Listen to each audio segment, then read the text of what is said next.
Hey folks, tonight we're diving into one of ancient Rome's weirdest jobs, the party planner for wild debaucheries. Yep, so someone had to schedule the booze, supervise the grapes, organize the bacchanalia, and make sure no mother-in-laws accidentally showed up.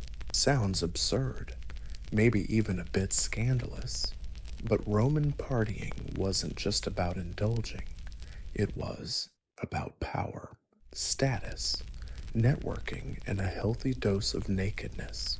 So before you get too comfy, take a moment to like the video and subscribe, only if you really dig what I'm doing here. And drop a comment telling me where you're watching from and what time it is right now. Always fun to see who's joining us from around the world. Now, dim the lights, maybe turn on a fan for some soothing white noise. And let's dive into tonight's journey.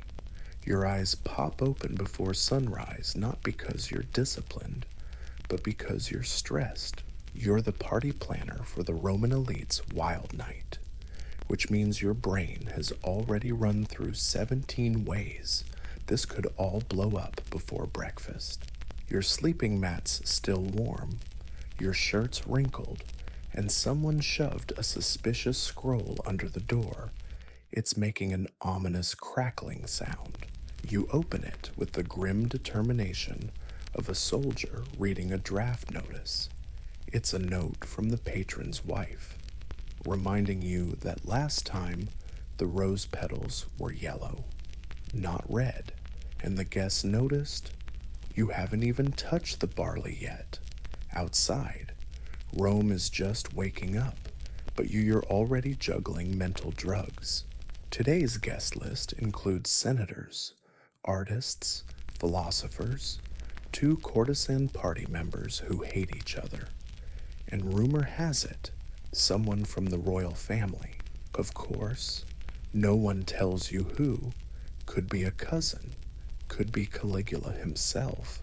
Either way, you'll be blamed if someone's peacock doesn't get a proper massage. You slip on your sandals and start your day like any Roman party planner, full of dread and clutching a clipboard. First task, hiring staff. Yesterday, you sent someone to book flute girls, dancers, a harpist, and a guy who walks on his hands while balancing a tray of figs on his feet. Still no confirmations. You suspect at least two of them are drunk in Sabura by now. Next up, food. You ordered oysters, honey-glazed roasted squirrels, figs, dates, olives, and some questionable meats from the eastern provinces. Everything has to arrive fresh, or at least not dead enough to cause a scandal. One rotten oyster and half the forum's whispering that you poisoned Senator Gaius. Oh, and don't forget the cushions. Last time, one of the principals collapsed under a toga-wearing judge's hand, and it got political. This time, the sofas better be sturdy enough to handle any impact. And you know exactly what kind of impact we're talking about. The sun just rose, and you're already sweating through your clothes. You take a deep breath and remind yourself you're a pro, a master of madness, a choreographer of chaos. It's going to be a long day, but cushions will be fluffed, wine poured, and guests will never know how close you came to screaming. Well, not yet anyway. It's still early when you unroll another scroll. Today's updated guest list. You read it slowly, bracing for disaster. This isn't a seating chart, it's a social powder keg, balanced carefully with olives on top. Lucius Calpurnius Piso is coming. Of course, he attends everything and insists on lounging on the middle couch, preferably next to someone else's wife. The problem his wife, Aurelia, is coming too. She wasn't invited, but that's never stopped her before. You jot down separate couch, separate wine supply, and definitely no harp solos when both are in the room. The judge is decked out in a toga, and yes, there are political consequences. This time, the sofa better be sturdy enough to handle whatever chaos comes its way. And you know exactly what happens to those. The sun just rose, and you're already sweating through your clothes. You take a deep breath. Remind yourself you're a pro, a master of madness, a choreographer of chaos. It's going to be a long day, but the cushions will be fluffed, the wine poured, and the guests will never know how close you came to screaming, at least not yet. It's still early, and you've just unrolled a new scroll, today's updated guest list. You read it slowly, bracing for disaster. This isn't a seating chart. It's a social powder keg balanced delicately with olives on top. Lucius Calpurnius Piso is attending. Of course he is. He shows up everywhere and insists on crashing the middle sofa, preferably next to someone else's wife. The problem, his wife, Aurelia, will be there too. She's not invited, but that's never stopped her before. You jot down separate sofa, separate wine supply, and absolutely no solo harp concerts when those two are in the room. The last time, she threw a garum jar. Next up, Senator Petronius Arbiter has accepted, a witty man, a dangerous man famous for his sharp tongue that's not always poetic. You'll have to seat him far from Junius Blisus, who writes poems Petronius once described as a slow, rhymed death. Then you spotted Decianus and two unnamed guests. The mystery is annoying. The man adds a private sofa, a private stash of booze, and definitely no solo harp concerts when both are in the room.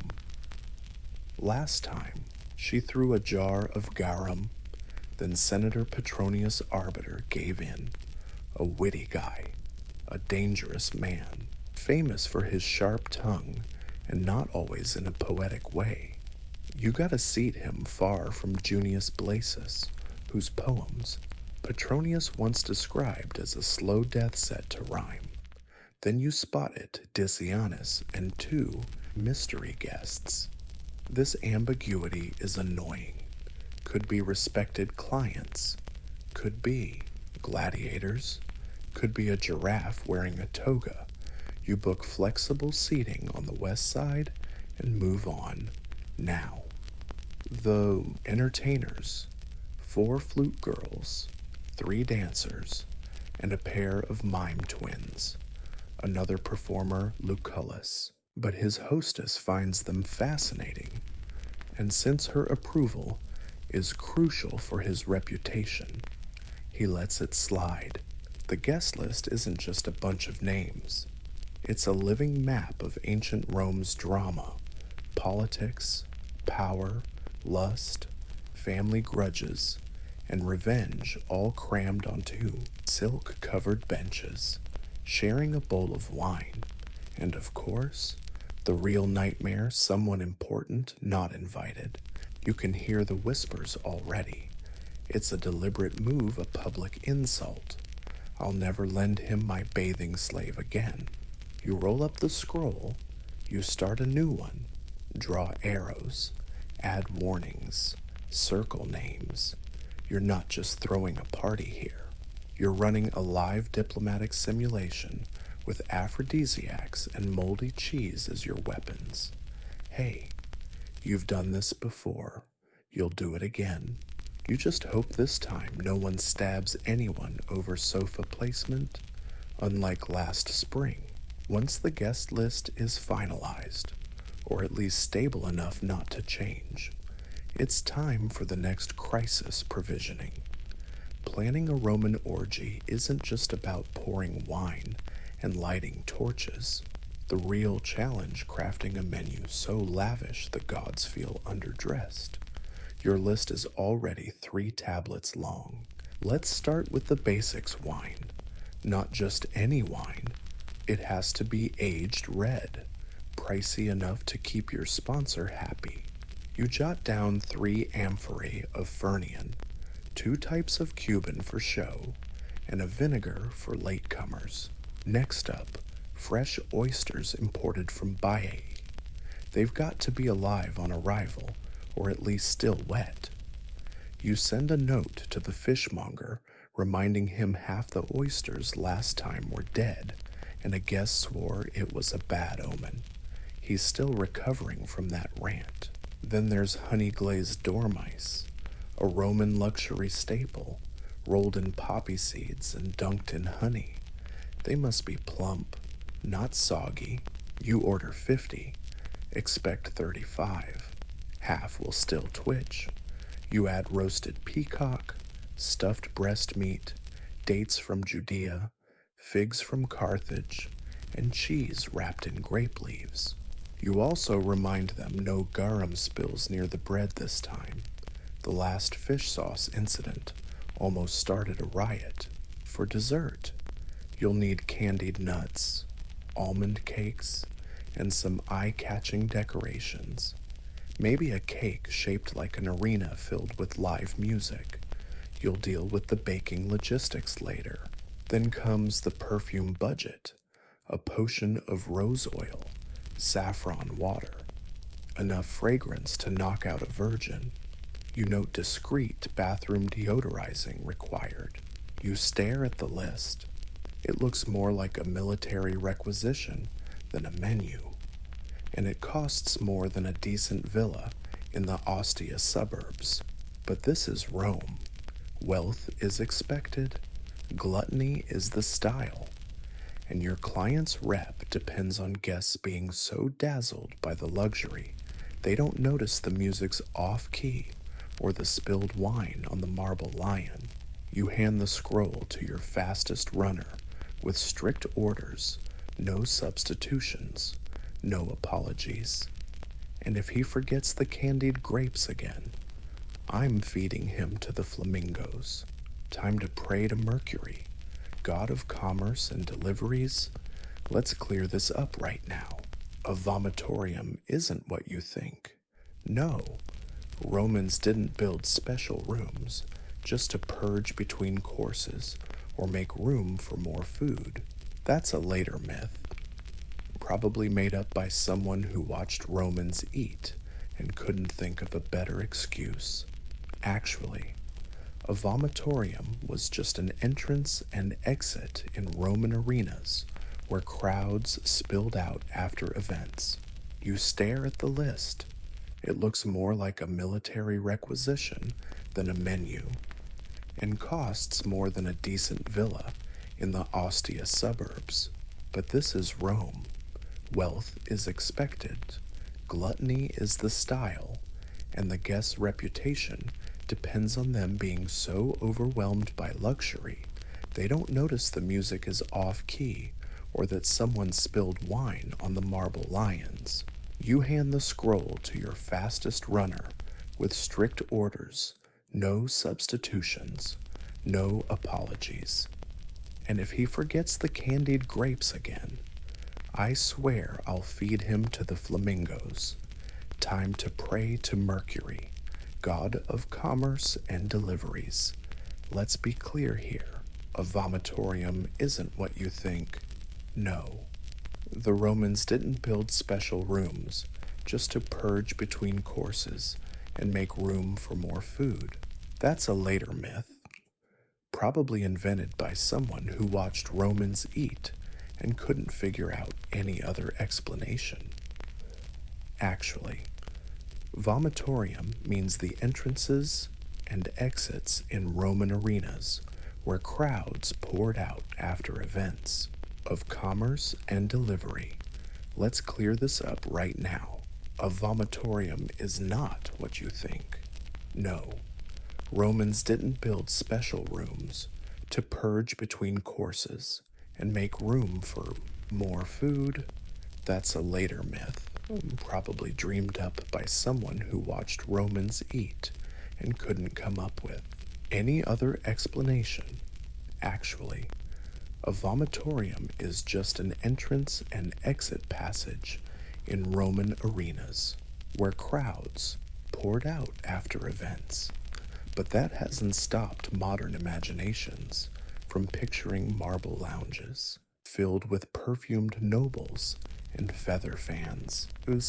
Still, Romans knew how to indulge themselves, and if a guest quietly asked to step out, besides resting, no one really cared.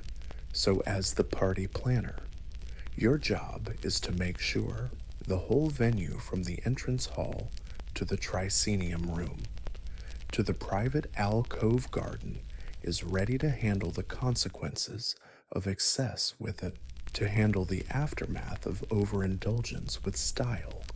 You start your inspection. The banquet floor needs to shine. Those mosaic tiles, especially the part with Bacchus riding a leopard, need a quick buff.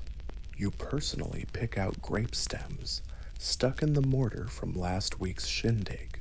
You know your standards. Bathrooms spotless, sprayed with perfume, and stocked with fresh sponges on sticks.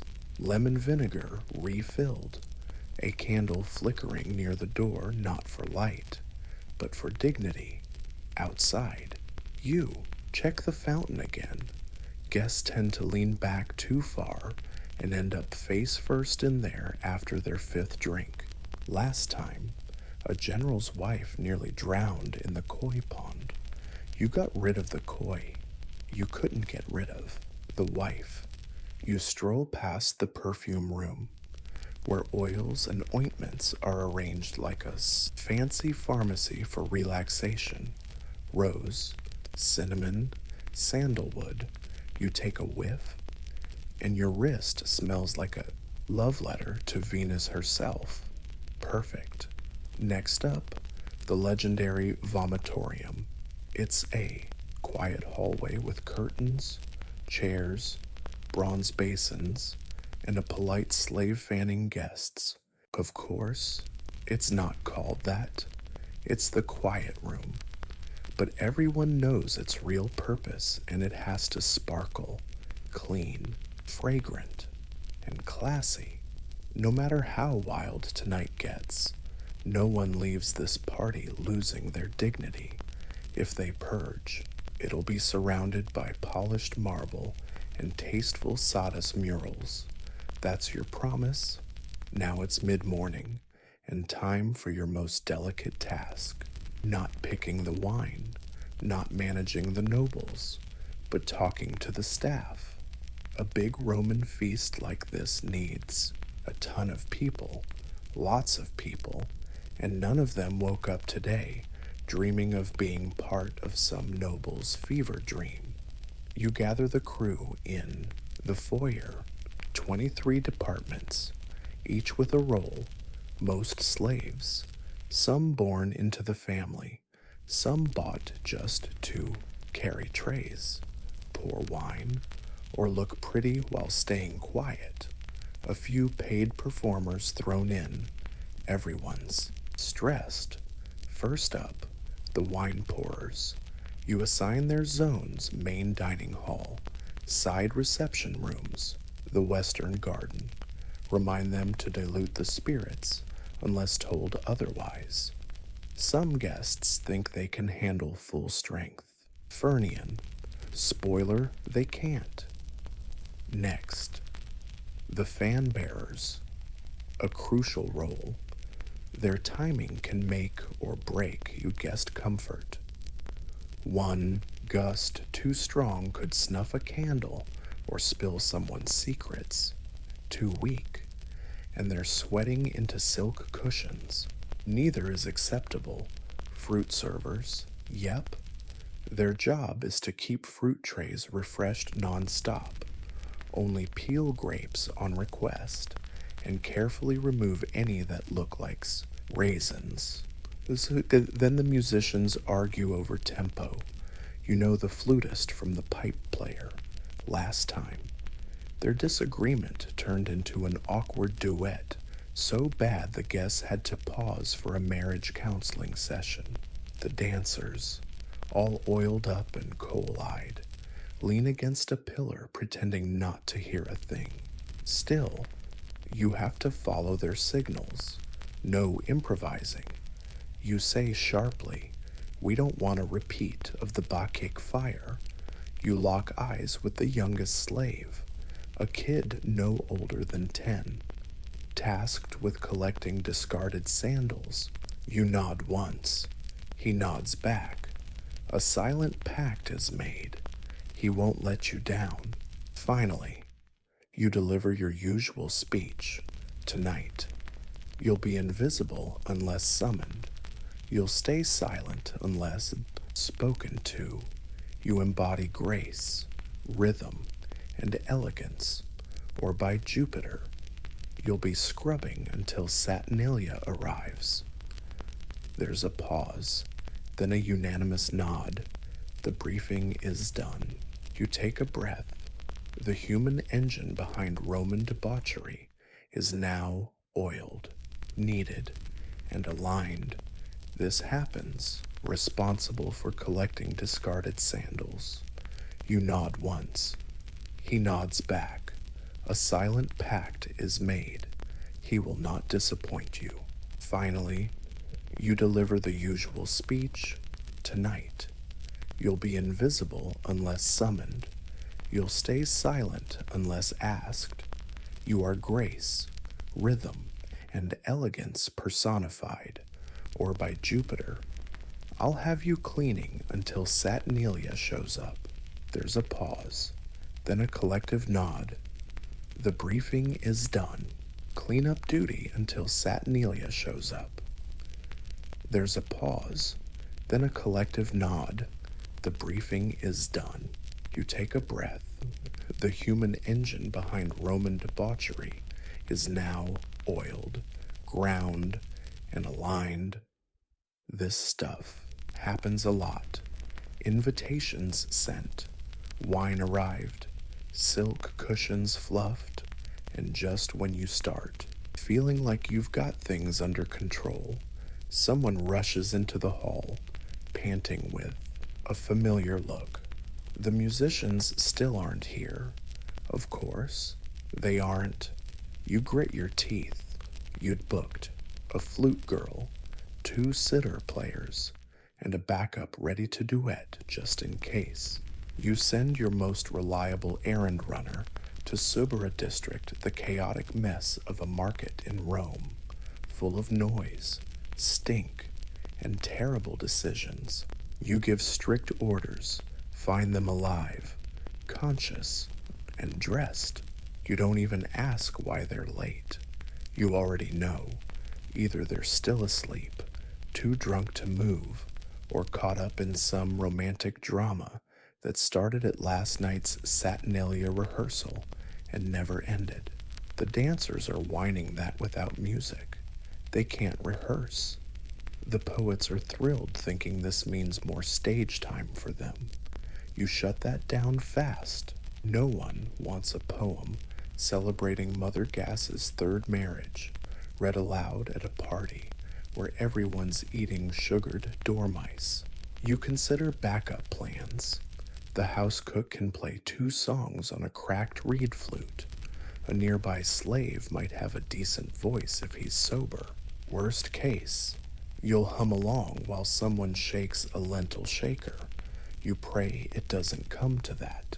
Then, like ghosts escaping incense smoke, the musicians arrive hair all messy in the latest fashion, looking slightly guilty, and smelling faintly of pine and bad decisions. One flutist is missing a sandal. The other looks like at least 3 senators have broken her heart. But hey, they're here. You assign their spots, one in the foyer, one near the main dining room, and one outside in the garden to keep things cozy. You're tense, No sudden tempo changes, no rushing, no impromptu solos unless someone's actually dying. They nod. You exhale. Crisis averted. For now.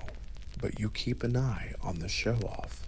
He's tuning slowly, lovingly, way too lovingly, for someone who's not planning to ruin everything with a surprise love ballad. You make a note, seat him by the door, easy to remove if needed. If music is the soul of the party, seating is the master plan. You're not just plopping guests on sofas, you're juggling rivalries, romances, and enough unspoken tension to collapse a marble mansion. The Roman triple bedroom dining room, with its classic 3-sofa setup, has 9 seats, technically 7 if nobody brings their pet leopard. You start by sketching it all out on a wax tablet, muttering like a general planning a siege. The center sofa is the status spot. The summer elm fancy and formal goes to the highest ranking guest. Unfortunately, 2 people think that's them Senator Piso and Governor Croesus. Both claim the title thanks to birthplace, marriage, and sheer arrogance. You'll have to decide who gets the top seat and who gets the wine with a little poison in it. You also need to keep lovers close, but not too close unless they're exes. Then you split them with a bowl of olives and a boring but charming wallflower in between. Then comes the filler seats, charming but forgettable citizens who exist solely to keep the peace. You seat a wealthy horseman next to a tragic poet to absorb the blow. The horseman won't get the poem. The poet loves the attention. Symbiosis. You assign courtesans strategically near loners, the rich or the freshly divorced. You also seat 2 of them on the west side, not because it matters, but because it'll annoy Aurelia, and she needs something to complain about besides the wine temperature. Of course, you leave room for the unpredictable. Some uninvited guest will show up. Someone will switch seats to make a statement. Someone will spill wine and demand a total reshuffle. You leave a few cushions empty. Reasonable deniability, last-minute flexibility, and a spot for the sulking poet if needed. The poet and the poem crave attention. This is symbiotic scheduling. You assign a courtesan to strategic spots near the lonely, the rich, or the freshly divorced. You also put 2 of them over on the west side, not because it matters, but just to annoy Aurelia, who needs something to complain about besides the wine temperature. Of course, you leave room for the unpredictable. Someone will show up uninvited. Someone will switch seats to make a statement. Someone will spill wine and demand a full reshuffle. You leave a few empty cushions. Plausible deniability, last-minute flexibility, and a place for the poets to throw a tantrum if needed. Once the seating chart is done, you admire your masterpiece like a sculptor eyeing marble, knowing it's pretty much guaranteed someone will smash it with a hammer before sunset. You roll up the plan and hand it to the recipient along with instructions. Pin the name tags in wax, and for Jupiter's sake, don't let anyone switch them around. You know they will, but hey, at least you tried. If the party is the show, the kitchen is the backstage, smelling like chaos times 2. You start drafting a scent strategy like it's a battle plan. The inner hall smells of citrus and cedar wood. By mid-afternoon, the whole house turns into a controlled culinary dance of madness. The head chef wants a Navy cook. Now a lord is yelling at a panicked assistant about the right stuffing ratio for the dormitory roast rat. You catch this gem, honey, poppy seeds, and I'll personally toss you into the crematorium. Brilliant. Everything's on schedule. The star tonight is the peacock cooked, roasted, feathers reattached to make a dazzling masterpiece. This dish looks amazing, tastes like old leather, and is usually served so rich guests can brag about chewing on something that once strutted like a diva. The kitchen is also prepping a pig stuffed with live birds. Yes, live birds. You carve the pig right at the table, and surprise pigeons fly out. Impressive, unsettling, and only mildly traumatic for the pigeons. Platters of figs, dates, and honey cakes are displayed on the counter. A cake shaped like an arena is glazed to perfection. One unlucky slave accidentally bites into a piece. He's promptly reassigned to messenger duty in the corner. Someone's stirring a barrel of garum, that famous Roman fish sauce made from fermented anchovies and the tears of anyone nearby. You shout a warning to keep away from the bread. A loaf soaked in garum wrecked last month's event and kicked off a 5-day feud between two judges. Meanwhile, the wine stash is being sorted. Fernion's amphora is for the VIPs, cheaper wines for those who can't tell the difference. Make sure the amphora's labeled subtly. You've been burned before, literally by an angry steward with a sensitive palate. Every corner of the kitchen is thick with tension. Plates are polished, sauces reduced, meats basted, and desserts packed with mystery. You're everywhere at once, sniffing, tasting, commanding. You're not just running a meal, you're directing a dining spectacle expected to impress, intoxicate, and endure being thrown into a political brawl. As you pass the oven, the chef barks if one more dorm rat drops. I'm feeding them to the peacock. You nod along. Things are looking good. You figure picking a scent will be easy. But ancient Rome didn't do casual fragrances. Perfume was a statement. And tonight's party is no place for amateurs. Guests won't just taste and see the luxury. They have to smell it. The air here reeks of wealth, temptation, and confidence that only imported rose oil baths can deliver. So you head to the storeroom, where little alabaster jars line the shelves like holy relics. Myrrh from Arabia, cinnamon oil from Ceylon, saffron from Cilicia, and an experimental blend called Nile Lotus Essence, which smells like an expensive pond. You've sniffed everyone twice. You start drafting your scent strategy like a battle plan. The inner hall will smell of citrus and cedar wood, sharp, fresh. A crisp opening note. The main dining room gets a stronger scent, a dash of frankincense, a little musk.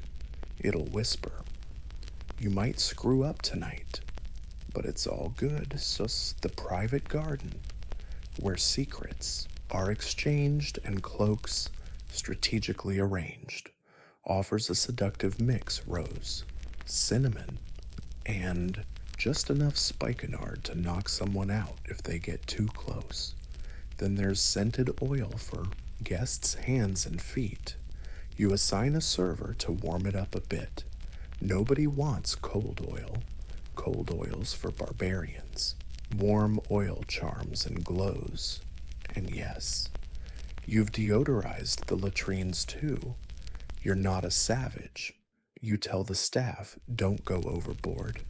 We want luxury, not suffocation. If a senator walks in and blames the scent for his nosebleed. Sharp and fresh, like a clean opening note. The tricenium is for a stronger scent, a potion of frankincense, and a hint of musk. It whispers, "You might screw up tonight, but hey, no big deal." The private garden, where secrets get traded and cloaks are strategically arranged, offers a seductive blend rose, cinnamon, and just enough nard to knock someone out if they stand too close. Then there's scented oil for guests' hands and feet. You assign a servant to warm it up a bit. Nobody wants cold oil. Cold oil is for savages. Warm oil is charming and flattering. And yes, you've deodorized the bathrooms too. You're not a savage. You tell the staff, don't overdo it. We want luxury, not suffocation.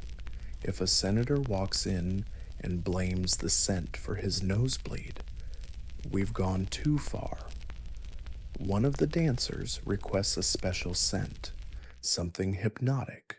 You hand it over, a blend so potent it once caused a minor riot at the Saturnalia party. You warn her, she just smiles. She's using it anyway. Telling staff don't go overboard. We want luxury, not suffocation.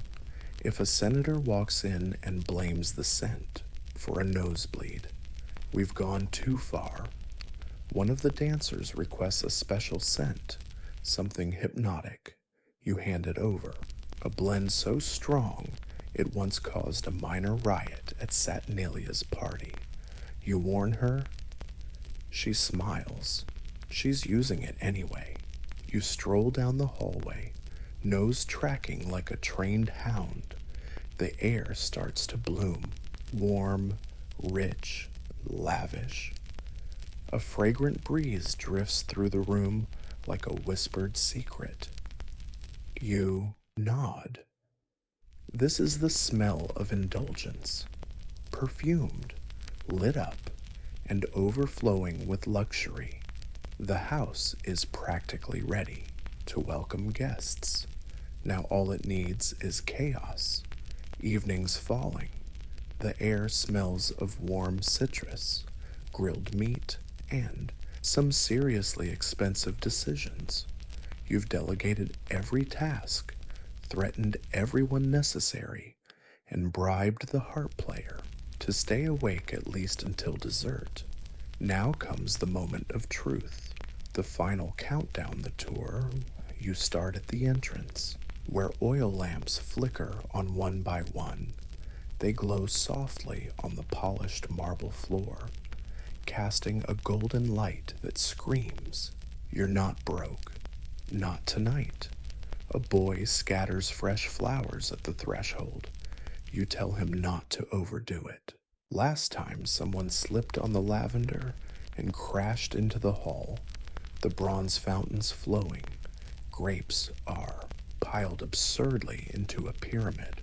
Totally impractical. Pillows get fluffed and placed, symmetrically, unnaturally so. You nudge one pillow just a bit to make it look less staged. Luxury has to feel comfy, even if it took 32 hours and 2 minor disasters to pull off. Next up, the tricenium room, the main event space, low tables, armchairs arranged at the perfect angle, every cushion dusted, sprayed with perfume, and strategically rotated to hide wine stains from last month's senator's birthday disaster. You do the bounce test, soft enough to be cozy, firm enough to hold up, working. You check tableware, silver cups, copper plates, blown glass jars, bread artfully arranged, cheese slightly sweating. But you decide it adds authenticity. You quietly Flick a beetle off a fig. No one sees. It never happened. In the love's garden, the lights soft and hazy, just dim enough to highlight beauty, bright enough to avoid potted plant accidents and keep things dignified. A servant fans incense. The effect is graceful. You pause and savor the moment. Then you spot a tiny detail, a flower out of place. You fix it. Another curtain uneven. You straighten it. Final check. You take a deep breath. You listen. You walk through the space like a guest. Beautiful, ridiculous, over the top, perfectly perfect. You sigh for a moment. You let yourself believe everything's under control. Then someone bursts in. The honored guest arrived early, and he brought 3 wives with him. Of course he did. You smile awkwardly, straighten your robe, and step into battle. The first knock isn't really a knock, just a loud noise, followed by laughter. You inhale. All right, let's get this started. The door swings open. A slave pulls back the curtain with just enough flair to impress without stealing the spotlight. Your first guest, Lucius Calpurnius Piso, strides in like he owns the place, though he didn't pay a dime. He reeks of hard liquor, ambition, and imported perfume prisser than a soldier's yearly salary. He greets you with a big grin and a wink. Tonight, my friend, will make Bacchus blush. Behind him is a line of courtesans, a little poet, and a guy carrying a small lyre, invited or not. You're not checking. Guests start pouring in. Flowing robes, gold-stitched tunics, embroidered sandals, and fake bored faces. They all show up early to look important, and all have had at least one drink to look relaxed. You recalculate the booze ration in your head. A slave hands out scented towels. Another offers rosewater. One guest declines both and asks instead for a small amora, something more Dionysia flavored. You hand him spicy wine. He calls it intellectual wine. You don't correct him. The garden buzzes with whispers, introductions, judgments, hushed conversations, somehow louder than the real ones. Someone asks where the flute girls are. Catch whispered conversations, somehow louder than actual talking. Someone asks where the flute girls went. Another stares at the fruit pile like it owes them money. You keep moving, nodding, adjusting. You separate. 2 senators who haven't exchanged a word since that insult incident. You notice Governor Crisis leaning way too close to someone's wife, and poets clustering in a corner like thunderclouds. One of the dancers wanders in too early. You snap your fingers. Not yet. Timing is everything. If things start too soon, the mystery's gone. If it starts too late, guests complain. You want suspense, a simmering scandal. You stroll past a serving tray, casually pluck a grape, and keep moving. You spot one guest snoring on a cushion, another polishing a dagger with butter. So yeah, things are going great for a Roman orgy. Controlled chaos is the highest compliment. And tonight, you're almost offended. The liars are wound up. The flute girls are finally sober, or at least balanced. And the dancers are oiling up like they're about to go to battle. You nod. The show begins. A hush falls over the 3-story hall. The first dancer steps up, golden veil fluttering, shaking her hips and humming, eyes caught between divine inspiration and total boredom. She starts moving, graceful, hypnotic, and just the right amount of stage sexiness to make the old senators feel poetic. The flute joins in, slow notes swirling, hanging in the incense-scented air. For one brief, beautiful moment, the whole party moves to the rhythm. Chewing slows, conversations hush, even the poets stop trying to recite. But then, of course, something goes off script. One guest demands a reenactment of the leader and the swan myth. Another objects. No, this time Orpheus will be in hell with actual torches. A third suggests something involving naked gladiators, a water jug, and some suggestive juggling. You smile politely and assure them it's all part of the plan. Meanwhile, the twin mime actors, told to wait until the third round of wine, jump in early and start reenacting an exaggerated seduction scene with figs and sausages. Half the room bursts out laughing. The other half looks confused. One guy applauds like he's at Pompey's theater. You try to hold back, a wine craving that's hitting you right in the eyes. The dancers keep going. The musicians try to keep up. You see the harp player improvising a sad tune, probably realizing she's playing the wrong key. Then, someone throws a peach. At first, it seems accidental, but then another guest tosses back a fig. Now it's on. You quickly step in, raise your hand, and declare it a symbolic offering to Bacchus. Everyone cheers. Crisis averted. You make a mental note never to serve throwable fruit again. The show explodes. Music, movement, whispers, laughter. A fire dancer performs near the pool. A wobbly flute girl. A guest proposes to a statue. Total chaos. Gorgeous, scented stage chaos. And this is where you shine. The orgy party planner, stage manager, mood tuner, fig diplomat. You adjust a lamp, nod to a server, and slip through the shadows like this was all planned. By the third round, wine is no longer being served. It's being stirred. Guests, sprawled on sofas like drunken gods, are drunk, laughing too loud, flirting way too boldly, and forgetting basics like who they came with. You've coached the servers to dilute the wine strategically.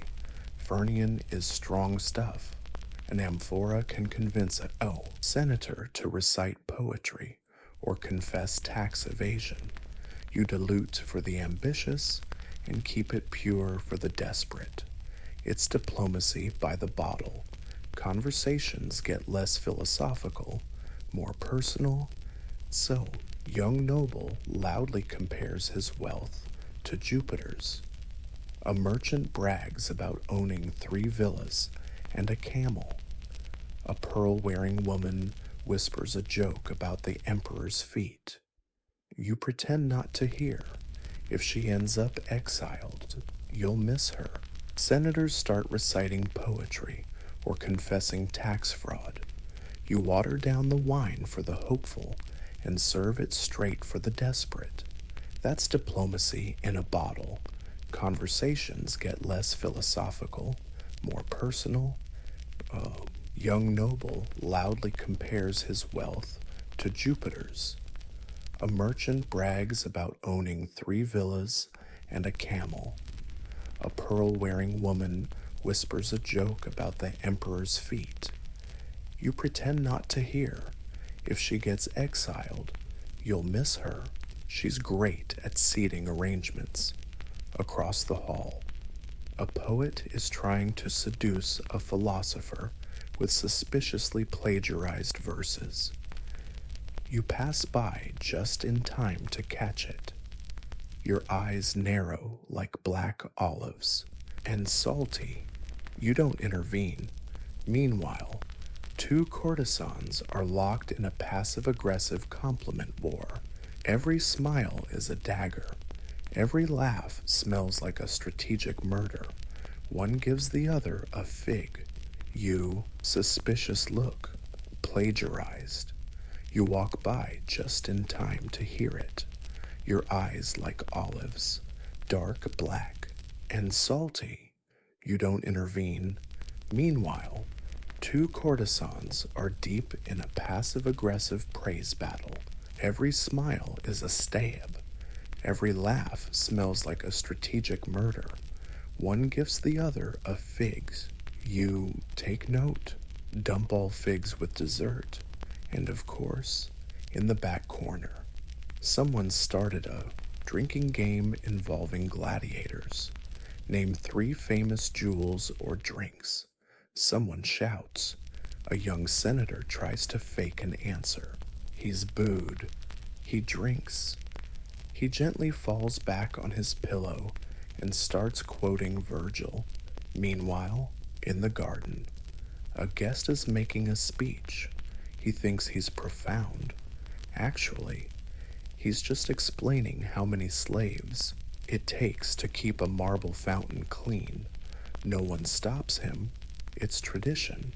Now the wine flows faster, ari open, like promises. Cups never empty. Boundaries blur, names forgotten, stories exaggerated. The wild party part of the wild party is approaching. Yet you watch it all like a seasoned general. You adjust the lights. You lower the music volume. You stop a guest from drinking perfume. The chaos is heating up, and the scandals, well, this was just the simmering start. By now, the party had shifted from organized debauchery to chaotic mythological nonsense. Guests stopped using real names. Senators with titles called each other Apollo, Venus, or that guy with the wings. Someone made a herbal wreath. On the table, you spot 3 people in the fountain. One looks like he's trying to baptize the others. You decide not to ask. Most hosts would freak out here, but you sip your watered-down wine and quietly start taking control. The gladiator wrestling reenactment is dangerously close to Neptune's mosaic. You gently pull them away, offering a tray of dates as a distraction. It works. They dive into it like toddlers with tattoos. You notice 2 guests missing. They're arguing under the table about stoicism while massaging each other's feet. You clear your throat softly. They nod and pretend to look for a lost bracelet. Over at the West Bay, the flute girl starts crying. Someone asks if her instrument's in tune, and she gets the metaphor for something completely different. You send over a backup con artist with a handful of pomegranate seeds. She calms down. Meanwhile, in the foyer, a giant of a man is trying to seduce a marble bust of Venus, whispering sweet nothings. Slowly, slipping olives into her mouth, you send a servant to gently rotate the bust to avoid scandal. The man takes it as a challenge and starts reciting love poetry. You let him, honestly. It's better than his previous chat about grain import taxes. Someone knocks over a torch. You snatch it before it hits the rug. Not a sweat. You're the calm eye in a storm of satin, grapes, and ethical compromises. You walk through the room like a high priest of excess, adjusting, smoothing, redirecting, one hand on a shoulder, a sideways glance across the room, a frown that basically says, "Don't toss that cup, Cass." He puts it down. He gets it better than anyone. This is his art, his chaos, and he's just barely tamed it, but it's not over yet. He hears the unmistakable clatter of a wine cart rolling down the hall. He takes another sip. Dawn is breaking, subtle as a two-handled vice smashing on the floor. Sunlight creeps over the marble, illuminating the wreckage. Upside-down cups, a sandal stuck in the fruit bowl, and a noble passed out face first in a decorative urn. Oil lamps flicker out. The perfume has faded into something resembling regret. He carefully steps over the fainted flute girl and begins the final damage assessment. Cushions are askew, some togas draped over statues in ways that could be art or evidence. Someone wrote a philosophical limerick on the wall in wine. It doesn't rhyme, but it's surprisingly deep. He makes his way to the Tricenium room, a pile of olives arranged into a crude statue that looks exactly like the emperor. He considers keeping it, then quietly kicks it under the table. Slaves start the quiet cleanup ritual. Wine-stained tablecloths get bundled. Half-footed peacocks get carried away. Incense ashes swept into neat, solemn piles. He whispers orders, like shouting would unleash even deeper chaos. He checks the guest list. Everyone accounted for, no fatalities.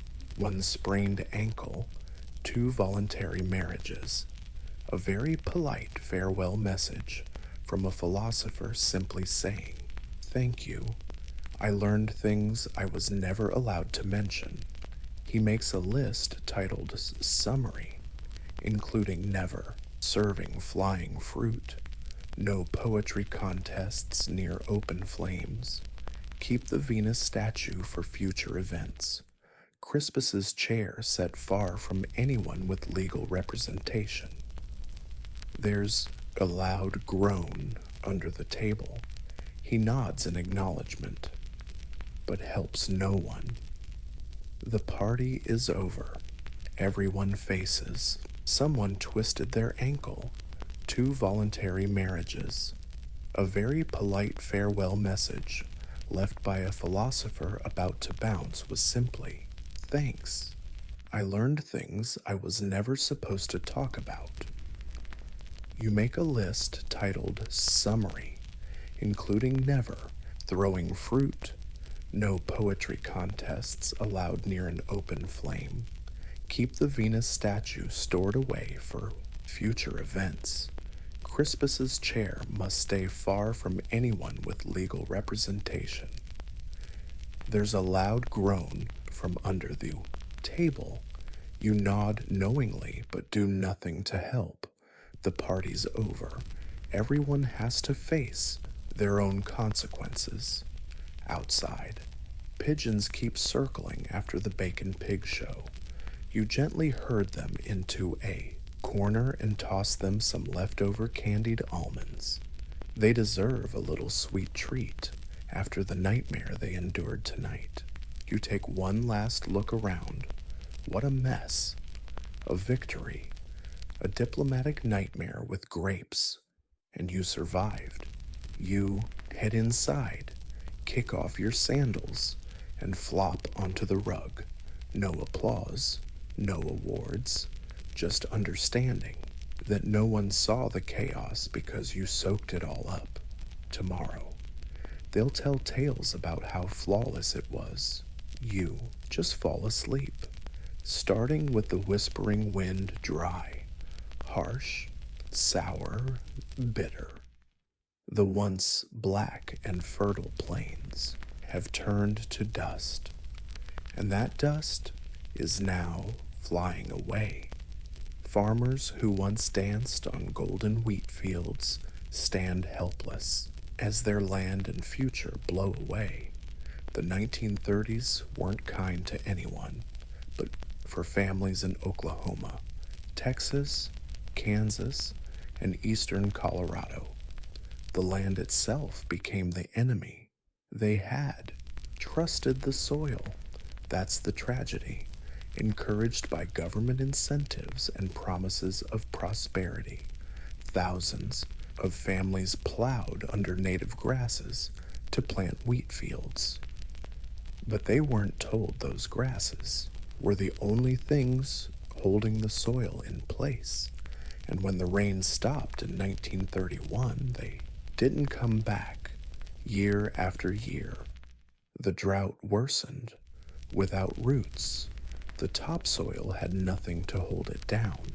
It started to rise, whipped up by wind into thickening clouds. The storms hit without warning. One moment, the sky was clear. The next, pitch black, like nightfall at midday. Dust walls, hundreds of feet high, swallowed entire towns. Livestock suffocated. Cars stalled. Kids got dust pneumonia. Mothers taped wet cloths over windows and stuffed newspapers in cracks. But the dust sneaked in anyway, clinging to dishes, furniture, and lungs. People started calling it the Dust Bowl. On April 14th, 1935, forever, known as Black Sunday, a massive storm swept the plains, making some folks think the world was ending. A preacher in Oklahoma supposedly told his congregation to go home and prepare for Judgment Day. The storm stretched more than 200 miles, blotting out the sun and turning day into night for thousands. And with it came a harsh realization. They couldn't stay. The land was gone. The crops were lost. Livestock was dying. Kids coughed up dirt. What was once land of hope became a graveyard for dreams. And just like those old beat-up pickups, the few stones held together by wire and everything they owned tied on top, families moved west, toward California, to survive, toward something, anything better than this. They didn't know what awaited them on the other side, but they knew what they were running from, and it was closing in fast. The road west wasn't paved with gold. It was paved with desperation as the Dust Bowl ravaged farms. A migration like no other in American history began. Families crammed into rusty Ford and Chevy trucks, often with 4 flat tires and more kids than seats. Everything they owned, mattresses, kettles, washboards, and heirlooms, was lashed down with ropes. Their destination was a dream California. Route 66 became the escape route, stretching from Dust Bowl states to the Pacific, winding through New Mexico, Arizona, and into California's Central Valley. For many, it wasn't just a road, it was a lifeline. Towns along the way overflowed with migrants. Refugee camps popped up near gas stations, and any stop with running water turned into temporary homes. Thousands arrived here. It's estimated about 2.5 million people left the southern plains during the 1930s, mostly small farmers, sharecroppers, and field workers. They left behind unpaid mortgages, ruined fields, and unlivable homes. Many never looked back. others cried crossing state lines. No, but California wasn't the promised land they imagined. Newspaper ads promised farm jobs and lush fields. Reality was way harsher when most migrants arrived. The Great Depression had lush fields. But reality was way harsher. By the time most migrants arrived, the Great Depression had crushed most of the economy. Jobs were scarce, wages lower than what it took to survive.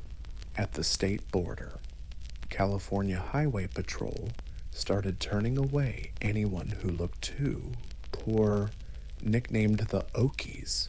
Whether they were from Oklahoma or not, these migrants were viewed with suspicion and often treated with hostility. Locals feared they'd bring crime, disease, or worse, competition. Still, these folks kept moving forward in makeshift camps called Hoovervilles, named after President Hoover, the guy many blamed for their mess. They slept under tarps and cardboard out in the fields. They picked peaches, grapes, cotton, whatever was in season. Their kids worked alongside them, baking under the scorching sun, earning just enough for a bit of bread, or maybe some beans, but even hungry, humiliated. They carried hope that the next field would pay better, that California would finally be their dream come true, that the dusty, long road would lead somewhere better, because turning back wasn't just impossible, it meant giving up, and none of them were ready for that. When they got to California, the dust stopped following them, but the hardships didn't. For thousands of families chasing a better life, what they found were overcrowded, unsanitary refugee camps, and the cold shoulder from locals. Entire tent cities, shacks, and ramshackle huts popped up on the outskirts of towns and orchards. This wasn't home, it was survival zones. Families crammed into shelters built from scrap wood, tin leftovers, cardboard, and tarps. Privacy? Forget it. Water came from public pumps. Toilets were often just shared holes for dozens of people. Disease spread like wildfire. Malnutrition weakened old and young alike. Babies cried for milk. Parents prayed for work. The air might be fresher than Oklahoma's, but the mood was suffocating. Tensions ran high. The Californians saw migrants as a threat. They feared the wave of desperate workers would drive down wages. And guess what? They were right. Farmers could now pay peanuts for backbreaking labor. Knowing someone, somewhere, was desperate enough to take the job, and so wages plummeted. Things got worse. Exploitation became the norm. Sometimes, the only refuge for migrants was the federal government. The Farm Security Administration, FSA, set up labor camps like the one in Arvin, California, offering sanitation, medical care, and basic dignity. These government camps were different organized, clean, even democratic. People elected committees and settled disputes internally, but it still wasn't enough. Most families lived outside this safety net in lawless, unofficial settlements around the farm valleys. They faced police harassment, angry mobs chasing them out of town, or had to keep moving to avoid detection. Locals viewed them as vagrants. Some kids couldn't go to school, others were too sick or too busy working the fields to attend. Yet inside these refugee camps, a resilient culture blossomed. People played guitar by campfires, They told stories, shared food, and sang songs like Hard Traveling and Dur Rime voiced their pain and persistence. These weren't just sad ballads, they were anthems of survival, because even when life stripped away their land, homes, and safety, they clung to community, and community gave them strength. They were poor, but not broken. Slowly, something powerful began to grow amid the hunger, solidarity for the Dust Bowl migrant kids. Childhood wasn't about play, it was daily endurance training. Their toys were often just sticks. Their games took place on the dirt near roadside camps, and their classrooms were the fields. The Great Depression squeezed American youth hard, but for these kids, poverty came with dust and displacement. They weren't shielded from the struggle, they were part of it. Poverty came with dust and displacement. They weren't shielded from the struggle, they were part of it. Even little kids worked alongside their parents, bending down to pick cotton, grapes, or beans to earn a few cents a day. Some were just 6 years old. Their tiny hands blistered and scraped after every shift. School was a luxury. Constant moving meant constant interruptions. By the time they enrolled at one school, they'd have to move again, and if they made it to school, they were often unwelcome, branded as migrant kids. They were mocked by classmates and sometimes even teachers. Their patched up clothes, sun bleached, and passed around between siblings, were an instant giveaway. Their dusty skin, voices, and the quiet hunger made them stick out like a sore thumb. Some schools flat out refused to enroll them, others made them clean toilets before class. Yet despite all that, these kids developed some serious grit. They learned to watch the little ones while their parents worked. They carried water to the fields, patched busted shoes with scraps of rubber, and stretched meals made of beans, cornmeal, and lard. Even with all the hardship, there were small wins. Relief groups sometimes handed out books, soap, and even temporary schools. In rare government camps, where things were a bit stable, kids could laugh, read, and learn, even if just for a little while. It wasn't much, but for a kid who'd been through dust storms, hunger, and homelessness, it was a fresh start. Some grew up remembering these years not just as a time of hardship, but as a time of tight-knit community. Poor as they were, families stuck together like glue. Storytelling, music, and sharing chores created bonds that lasted a lifetime. These kids might not have had toys, birthdays, or summer vacations, but they had each other and grown up. Many carried that resilience into adulthood, becoming the first in their families to land steady jobs, finish high school, or even join the military in the coming war. They were kids of the dust, sure, but also kids of determination.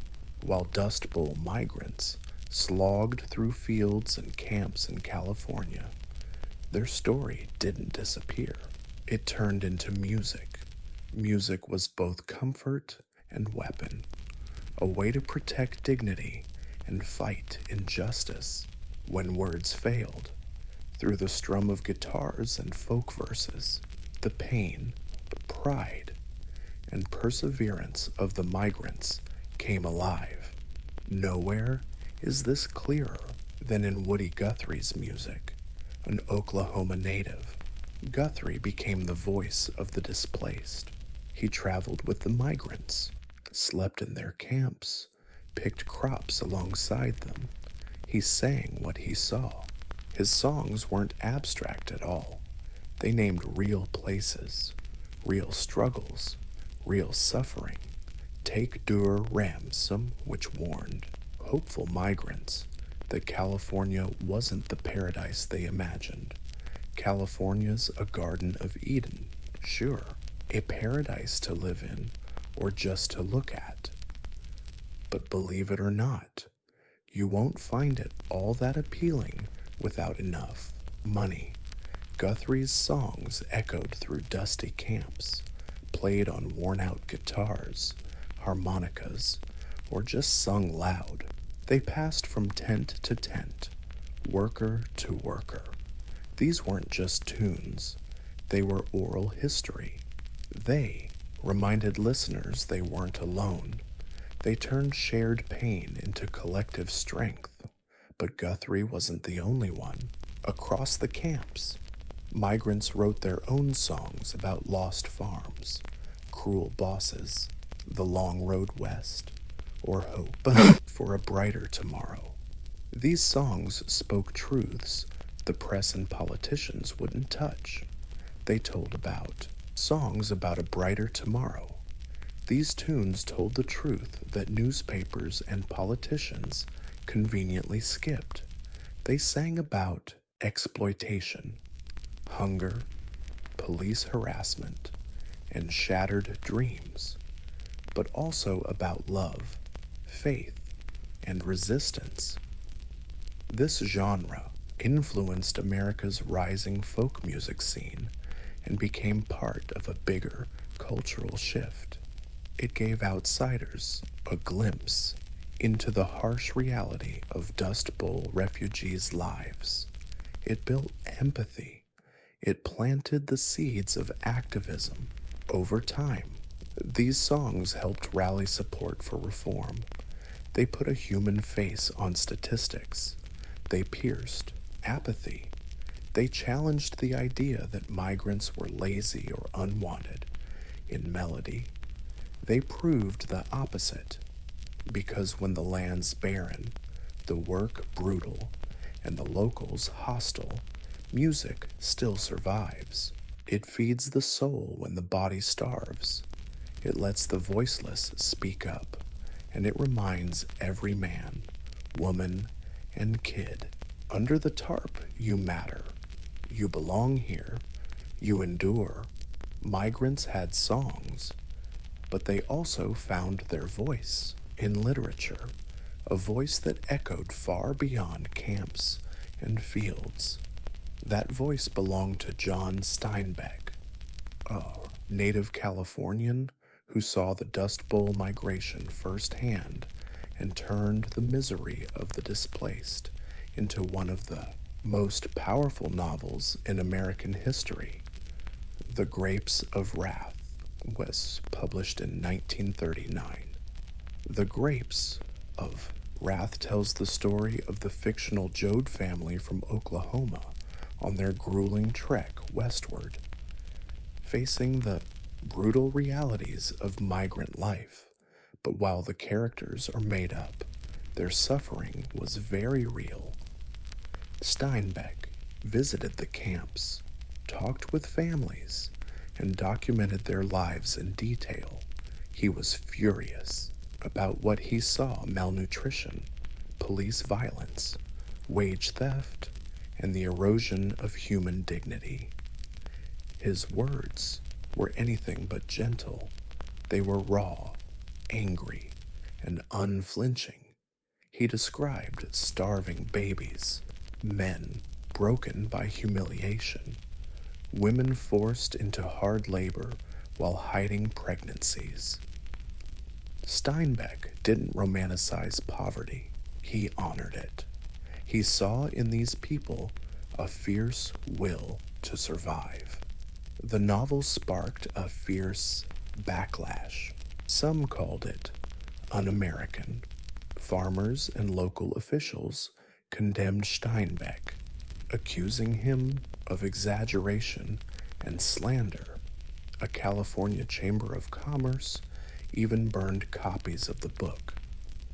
But readers across the country couldn't look away.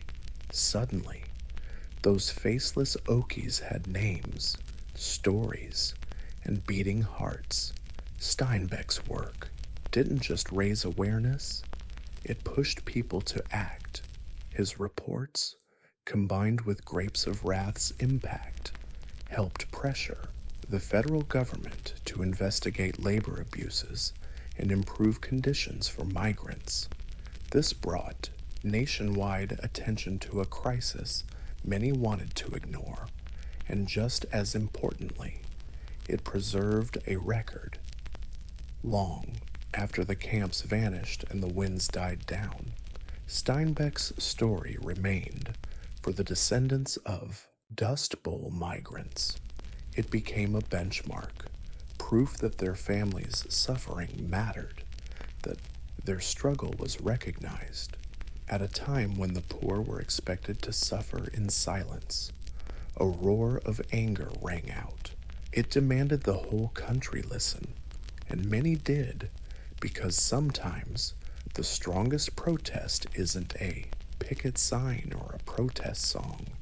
It's a story, and Steinbeck told that story like no one else could.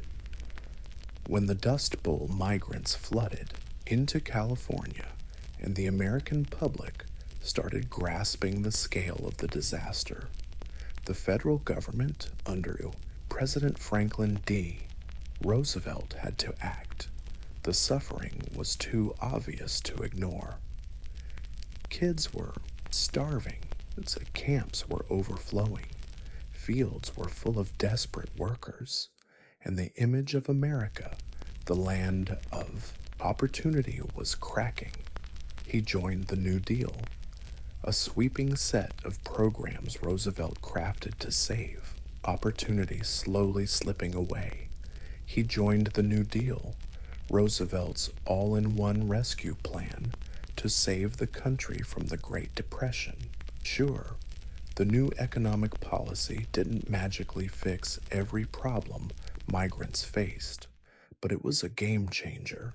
Agencies like the Resettlement Administration, then the Farm Security Administration, were created to hand out aid, restore dignity, and hunt down long-term solutions.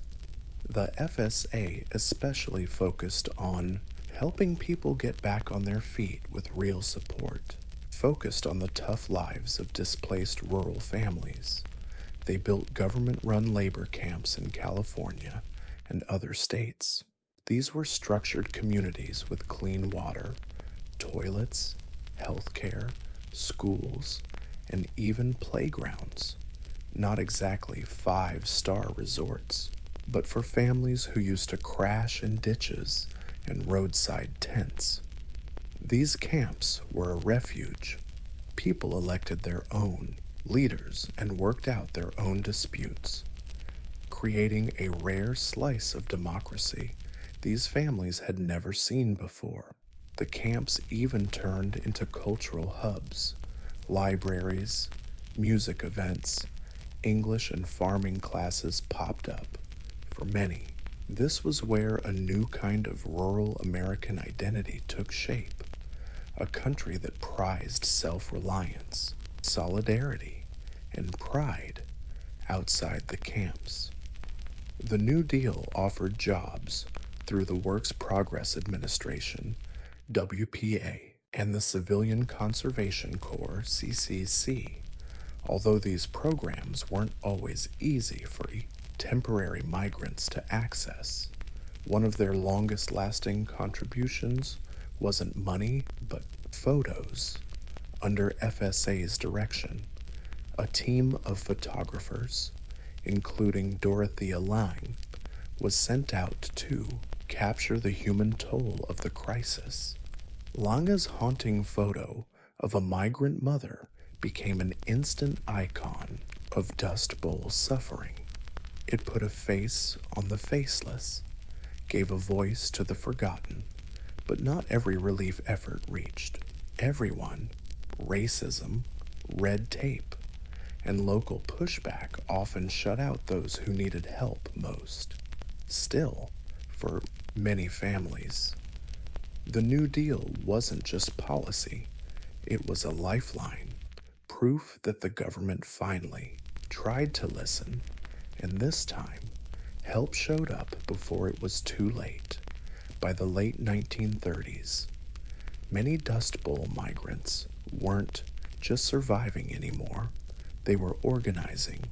Years of exploitation, empty promises, and harsh work conditions had pushed them to the edge.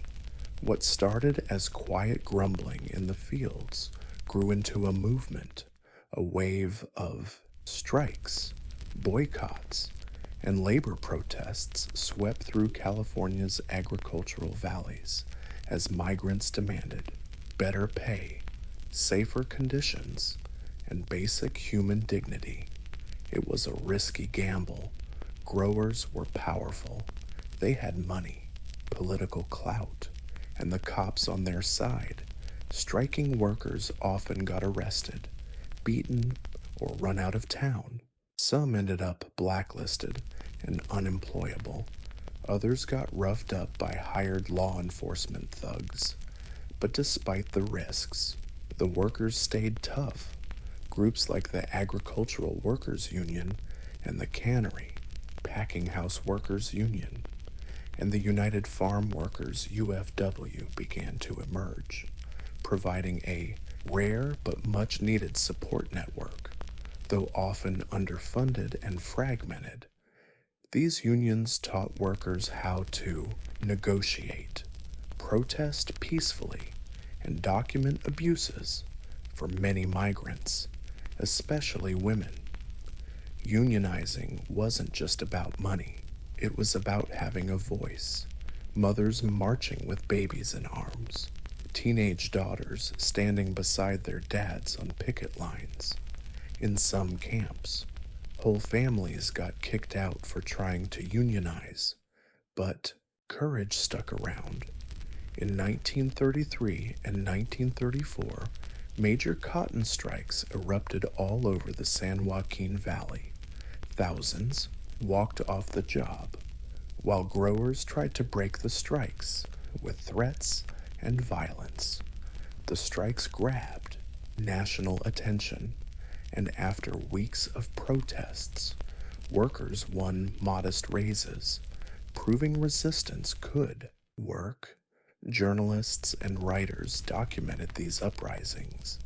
Photographers snapped images of tired but tough grape pickers. Labor organizers like Luisa Moreno and Dolores Huerta, though their most famous work came later, stood on the shoulders of these early migrant movements. Dust Bowl refugees weren't just poor and desperate. They were politicians, survivors, fighters. Even when their voices sounded like outsiders and their clothes screamed poverty, they refused to shut up. They weren't just victims of weather and economy anymore. Now, they were shaping the story, standing up for themselves. They started changing not just their own lives, but the future of the American workforce. And their fight was just getting started by the early 1940s. The worst of the Dust Bowl storms had passed. Finally, rain returned to the plains. The economy, boosted by World War II's demand, began to recover. Many migrant families who had wandered from field to field found stable homes, steady jobs, and a fragile sense of normal. But the migration left an indelible mark on American society culturally, politically, emotionally. Kids who once picked fruit under the blazing sun now grew up to serve in the military, attend college on the GI Bill, and start their own families. Some became farmers, this time with a newfound respect for land conservation. Others moved to cities like Los Angeles and Bakersfield, laying down roots for working-class neighborhoods that still exist. Today, Culturally, the Dust Bowl migration reshaped California. Once seen as outsiders, Oklahomans slowly became part of the state fabric. Their music, language, and values blended with local traditions, spawning whole new genres like the Bakersfield sound in country music, made famous by artists like Merle Haggard, son of migrants. The pain and pride of those years never truly vanished. They just found new ways to express it. In literature, The Grapes of Wrath became a staple on American bookshelves, a reminder of both the cruelty and compassion of this country politically.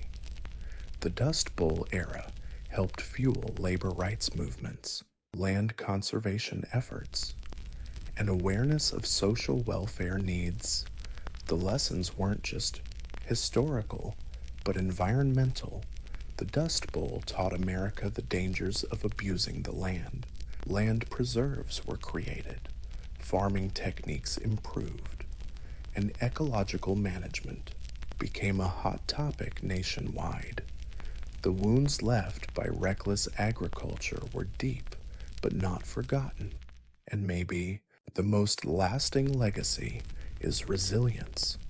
These migrants faced nature's fury, economic collapse, hunger, and hate. They were spat on, pushed out, sidelined, but they endured. They adapted and helped build the modern West. Today, descendants of Dust Bowl migrants still carry stories of hardship and grit in dusty family photo albums, old camp snapshots, and Guthrie's song chords. They remember because Dust Bowl wasn't just a disaster, it was a defining chapter of American identity, written in dust. Sure, but also in determination. Imagine a world with no paperwork, no books, no Google, just memory and voice. That was reality for most human societies throughout history, long before alphabets were carved in stone or inked on parchment. Knowledge was kept alive in stories, songs, and oral rituals. Oral tradition wasn't just about sharing info, it was the engine of civilization itself. In these societies, memory was sacred duty. People told stories not just to entertain, they symbolized identity, law, morals, and survival. Elders passed down creation myths, ancestral lineages, rules, customs, and taboos. Farmers learned planting cycles through seasonal songs. Hunters memorized terrain via rhythmic chants. Parents taught life lessons through fables and legends. Everything core who we are, where we come from, how to live was carried by voice. Because there were no written backups, accuracy mattered big time. Oral cultures developed slick memory tricks to preserve knowledge, rhythm, rhyme, meter, repetition. These weren't style choices. They were breathing devices. There's a reason the story's built like this.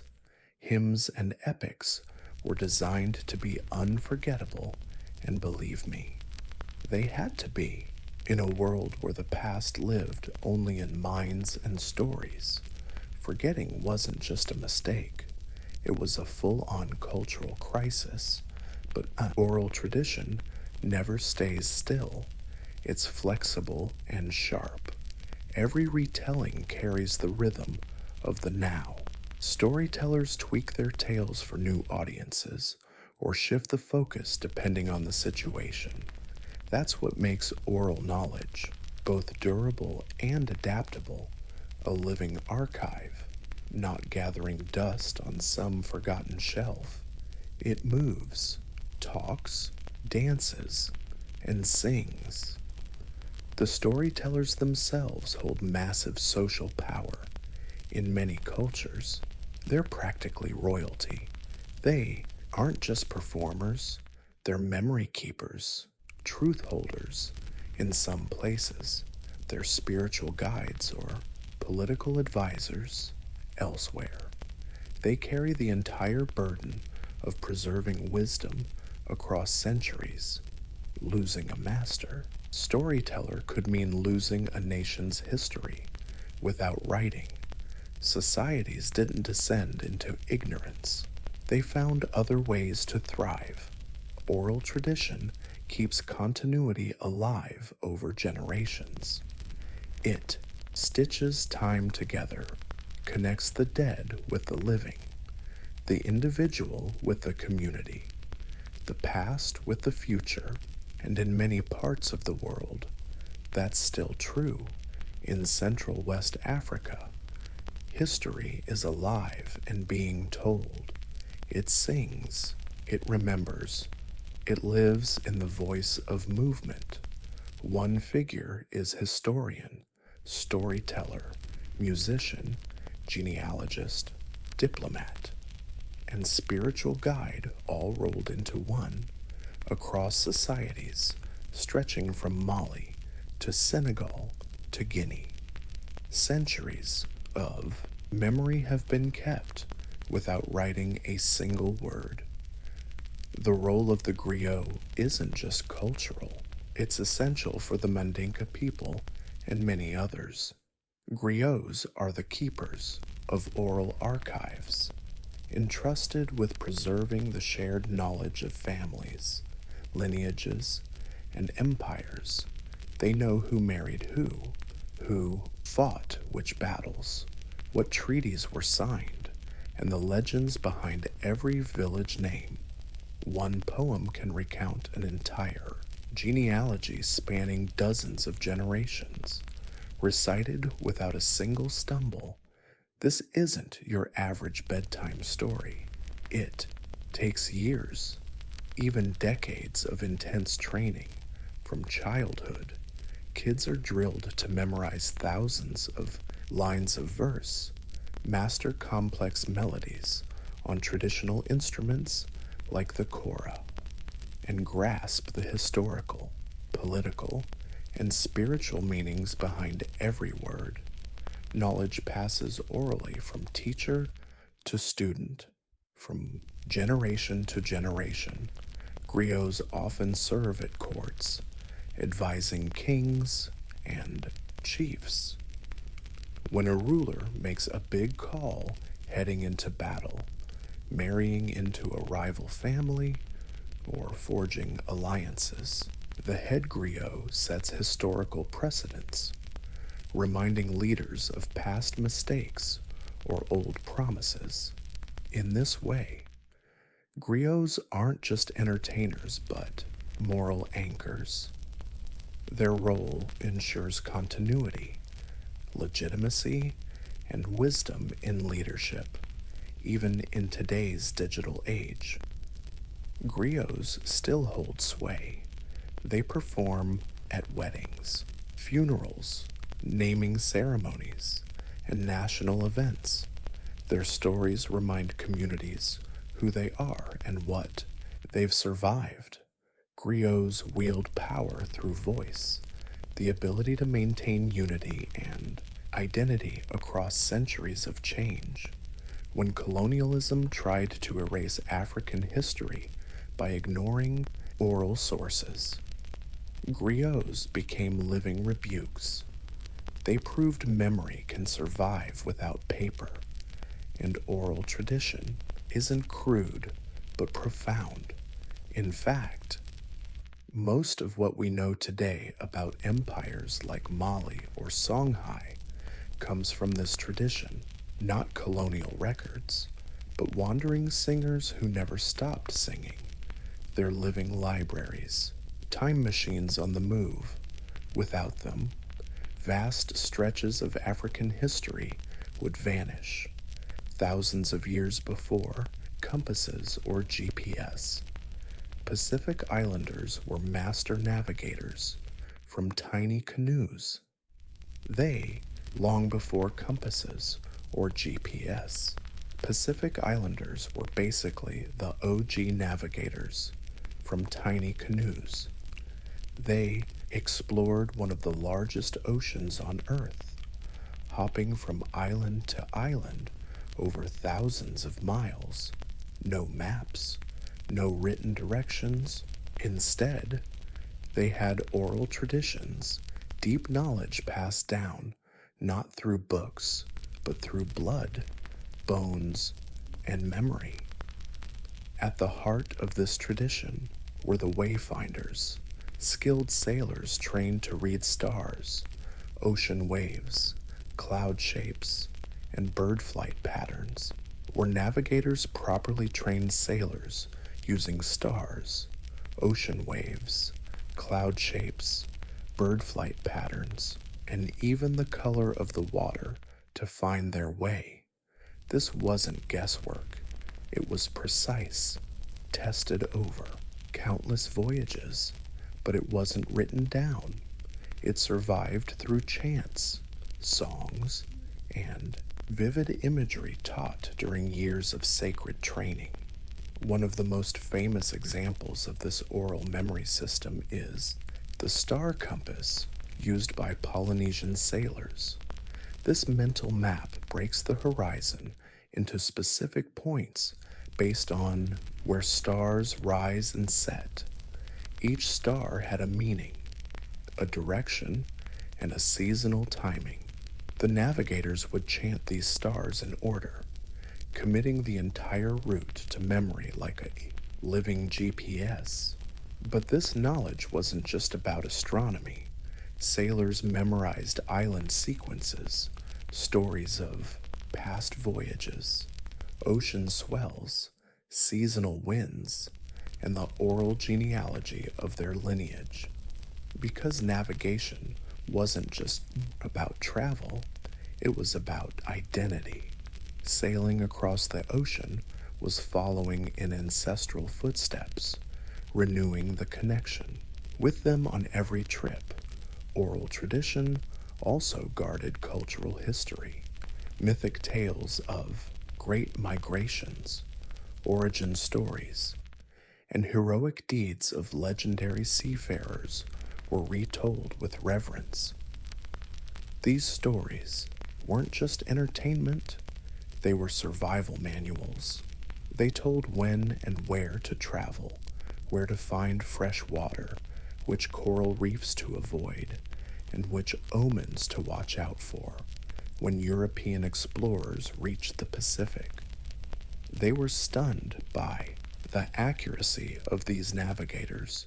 Some thought their knowledge was luck or instinct, but centuries later, modern researchers began rediscovering the immense cognitive sophistication behind it.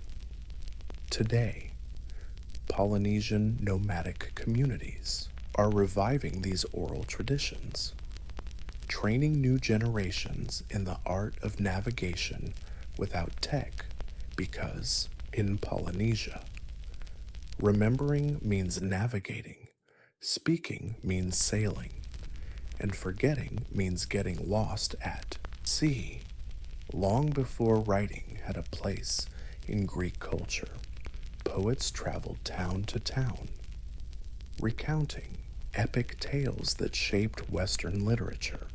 Among these storytellers, one name has echoed through millennia: Homer, whether a single person or a blend of voices. Homer's Iliad and Odyssey stand as powerful proof of the strength of oral tradition. These weren't just stories, they were live performances, read aloud with musical accompaniment. Homeric epics were passed from poet to poet and memorized in full. The Iliad alone contains over 15,000 lines of verse. How on earth did they remember? All that the secret lies in the structure of oral text, formulaic language, repetition, and nicknames. like rosy-fingered Dawn or swift-footed Achilles. These repeated phrases weren't just poetic fluff, they were memory aids, cues embedded in the story to keep the performer on track. This oral composition method offered flexibility. No two performances were exactly alike.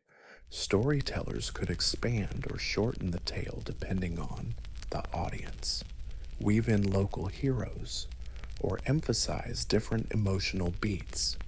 In this way, oral tradition let epics stay relevant, reshaped across generations, even as their core remained intact. Homeric epics were more than entertainment, they were moral lessons, historical memory, and collective identity. Through stories of Troy and Aeneas, Greek audiences absorbed lessons on honor, loyalty, cunning, fate, and the will of the gods. Performances bonded communities, reinforced shared values, and reminded listeners of their place in the mythic and remembered world. Even after writing was invented, Homer's works listeners into their legendary narratives and memories. Even after writing was invented, Homer's works kept being performed out loud for centuries. The Greeks eventually wrote the epics down, but by then, those stories had already left a deep mark on Greek thought, education, and religion. They became the foundation of classical scholarship, taught in schools and cited by philosophers and playwrights. The survival of Homer's tales is basically a win for oral tradition, not carved in stone, yet outlasting many civilizations. They remind us that human memory, when nurtured and structured right, can rival the durability of books. Because back in ancient Greece, reciting Homer wasn't just storytelling, it was history preservation in every breath, long before Europeans showed up. Native Americans had built rich, complex civilizations without any written language. Their history, laws, worldview, and scientific knowledge were kept entirely through oral tradition. For these communities, words weren't just a way to communicate, they were sacred power. Stories weren't just retold, they were shared, passed like sacred relics with respect and responsibility. Every nation, whether Haudenosaunee, Lakota, Navajo, or Hopi, had its own oral system matching their landscape, worldview, and social structure. These creative stories didn't just explain how the world began, but how people should live in it. Animal fables taught values like respect, courage, and humility. Historical tales kept records of migration, war, treaties, and contact with outsiders. These stories were told mostly in winter, when families gathered in longhouses or around campfire circles, solidifying identity and kinship bonds. Storytellers, usually elders or spiritual leaders, were chosen not just for their memory, but for their integrity. Stories had to be accurate. Embellishments weren't encouraged, unless for ritual purposes. Many stories followed strict patterns, sacred sequences, and proper openings. A mistold story wasn't just wrong, it was disrespectful, beyond history and myth. Oral tradition also kept practical knowledge. Indigenous fire ecology, farming systems, astronomy tracking, and herbal medicine were passed down orally for centuries. Knowing when to plant, where to hunt, how to read the stars, or which plant heals wounds. None of this was in manuals. These traditions passed from elders to youth through stories, songs, or ceremonies. Even diplomacy came from oral memory.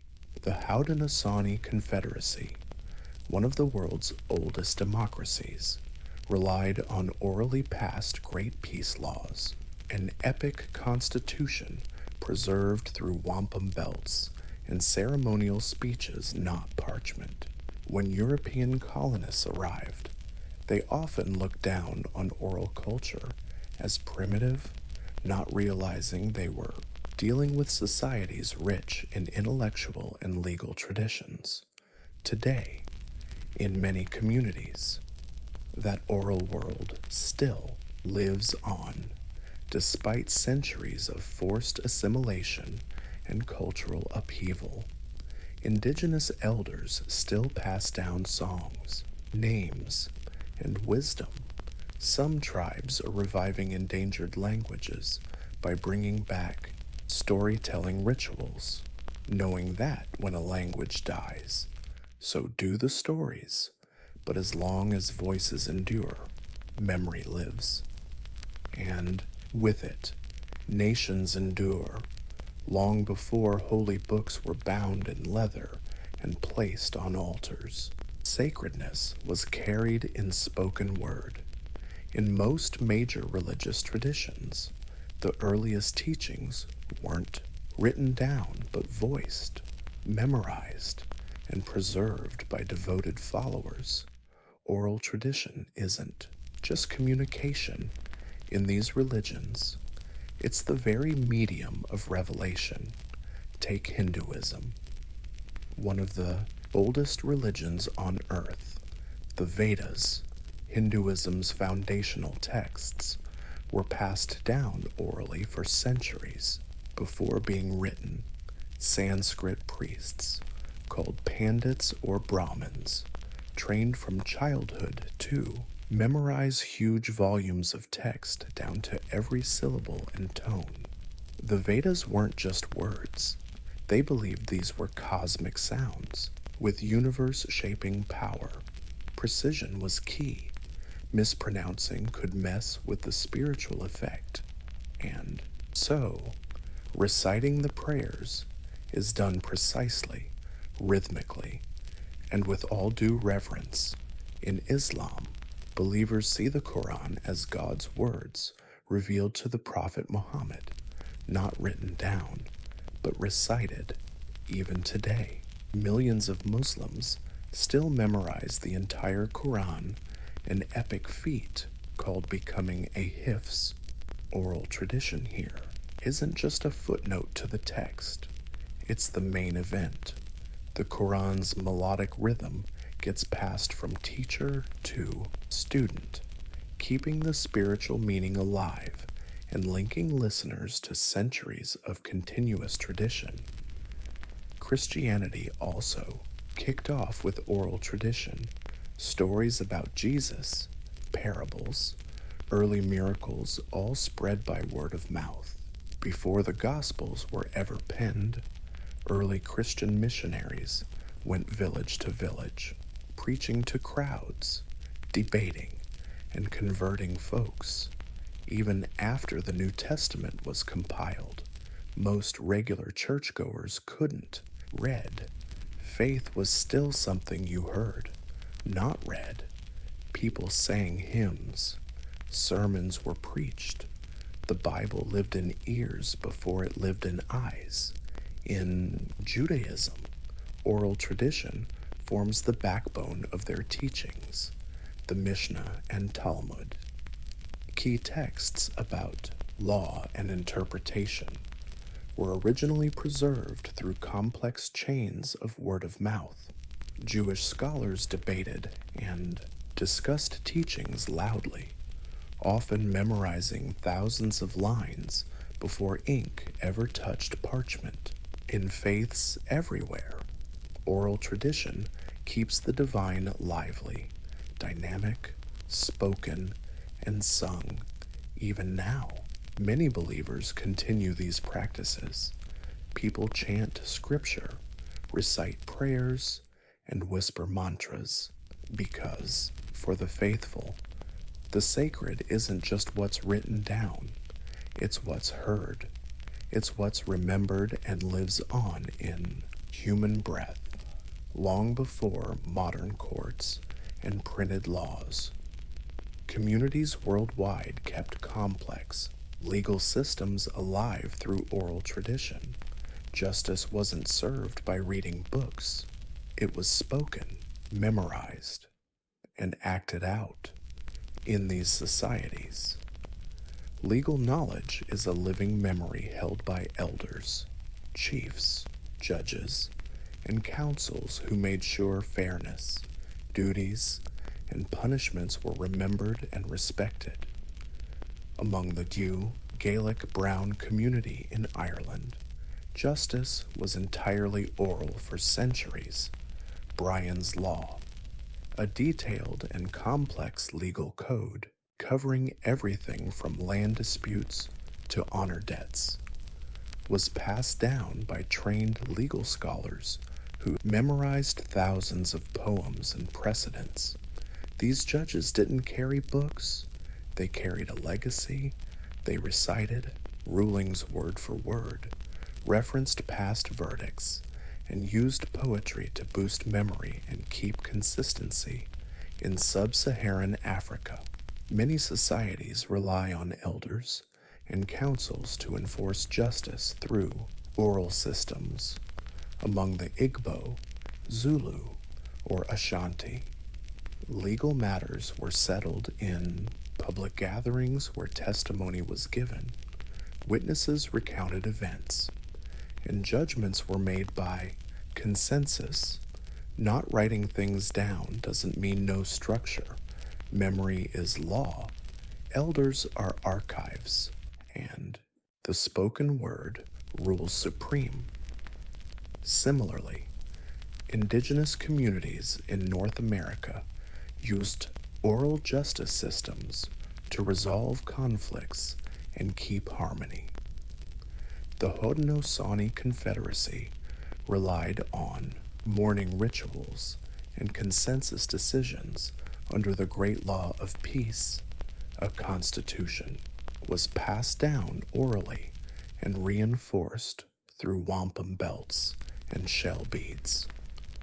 Laws were often woven into stories, myths, and metaphors to embed values like reciprocity, respect, and responsibility. These oral systems aren't rigid, they adapt. They evolve over time, incorporating new realities without rewriting ancient codes. This flexibility makes oral law vibrant, deeply community-rooted, and often more restorative than punitive. When colonial powers imposed written legal systems, many oral traditions were dismissed as primitive or inferior. But the truth is far from that. They put community at the center, understand history, and are designed to maintain social balance, not just simple rules. Wield state power nowadays. Some of these oral legal systems are making a comeback and earning respect in places like New Zealand and Canada. Traditional justice models are getting folded into official systems not because they're quirky, but because they actually work. See, in oral law, justice isn't something you read, it's what you hear, what you remember, and what your whole community gets. At the heart of every oral tradition is the human storyteller, not just a narrator, but a performer, a teacher, and the keeper of cultural memory. Whether standing before a palace or sitting by the village fire, they use voice, gestures, rhythm, and emotion to turn memory into a living experience. In oral societies, storytelling isn't just an act, it's a structured art form taught carefully and with a clear purpose. Memory is the storyteller's best tool, but not the kind of memory most of us know. Storytellers start training young, absorbing tales word for word, gesture for gesture, tone for tone. They apprentice for years, listening to masters before telling stories themselves. Accuracy is crucial. A single wrong detail can twist a sacred legend or misrepresent a lineage. Yet, flexibility is part of the gig too. A master storyteller knows how to tweak timing, tone, or content to fit different audiences, moments, or moods. Performance is king in every culture. In Japan, rakugo performers sit on stage with just a fan and cloth, breathing life into a whole cast by changing pitch, facial expressions, and timing. In India, the Kathakali tradition blends dance, mime, and singing to retell ancient epics like the Mahabharata. In West Africa, instruments like the kora back the storytelling, turning history into melody. So storytelling isn't static. It's a stage where memory writes the script. The audience isn't passive either. In oral culture, storytelling is a group event. Listeners gasp, laugh, and respond. They know the stories, but want to hear them again because how it's told is just as important as what's told. A familiar myth can feel fresh, even revelatory, depending on the storyteller's skills. The point is, storytelling isn't just entertainment, it's education, history, ritual, legend, and survival. A story can teach a kid which plants are poisonous. It can encode desert roots or rules about kinship and taboos. Lessons are often wrapped in metaphors only the grown-ups get. So storytellers are cultural cornerstones. When they speak, they echo the voices of many generations. They don't just remember the past, they embody it. Because in oral tradition, memory isn't in books. It lives in people, and when they speak, a whole civilization talks back. In a world ruled by screens, algorithms, and cloud storage, oral traditions might seem faded, but actually, they're not dead. They're evolving. The digital age hasn't wiped out spoken legacies. It's given them new platforms, fresh audiences, and new power. Memory, voice, and story are center stage again, not just in ancient rituals, but in podcasts, spoken word poetry, voice notes, and viral videos. Media has changed, but human drive remains the same, to remember through voice. Social media ironically brings us back to something ancient. TikTok creators tell modern fables in 60 seconds. YouTubers pass down myths and folktales to millions. Podcasts have become the new fireside, where people gather with headphones, listening to stories that are touching, educational, or just plain entertaining. And in many indigenous and minority communities, digital tools are now being used to record elders' knowledge, revive languages, and archive oral histories before they vanish. Technology is also empowering cultures. Once forgotten, smartphone recordings of elder women telling ancestral stories or kids learning tribal songs are shared across continents. The whole oral knowledge archive is now online searchable, shareable, and probably way easier to ignore. What used to live only in a storyteller's head can now be accessed by thousands with just a click. Fancy that. But this raises some juicy questions. What happens when oral tradition gets turned into digital files? Can a recorded story pack the same punch, the vibe, or spiritual weight as a live show? Will future generations even know how to listen, respond, and feel a story with their whole bodies, not just their ears? The digital world keeps oral traditions alive, sure, but it also rips them out of the lively back and forth that made them special. A live story carries gestures, emotions, pauses, and community. It's shaped by the room's mood, the audience's age, and the exact time of night. Can a story survive in a digital archive? The answer might be balance. Oral tradition doesn't have to die out in the face of modern tech. It can blend in. Podcasts can keep memories alive. Live storytelling can connect a global audience. It's not about the format, it's about the intention.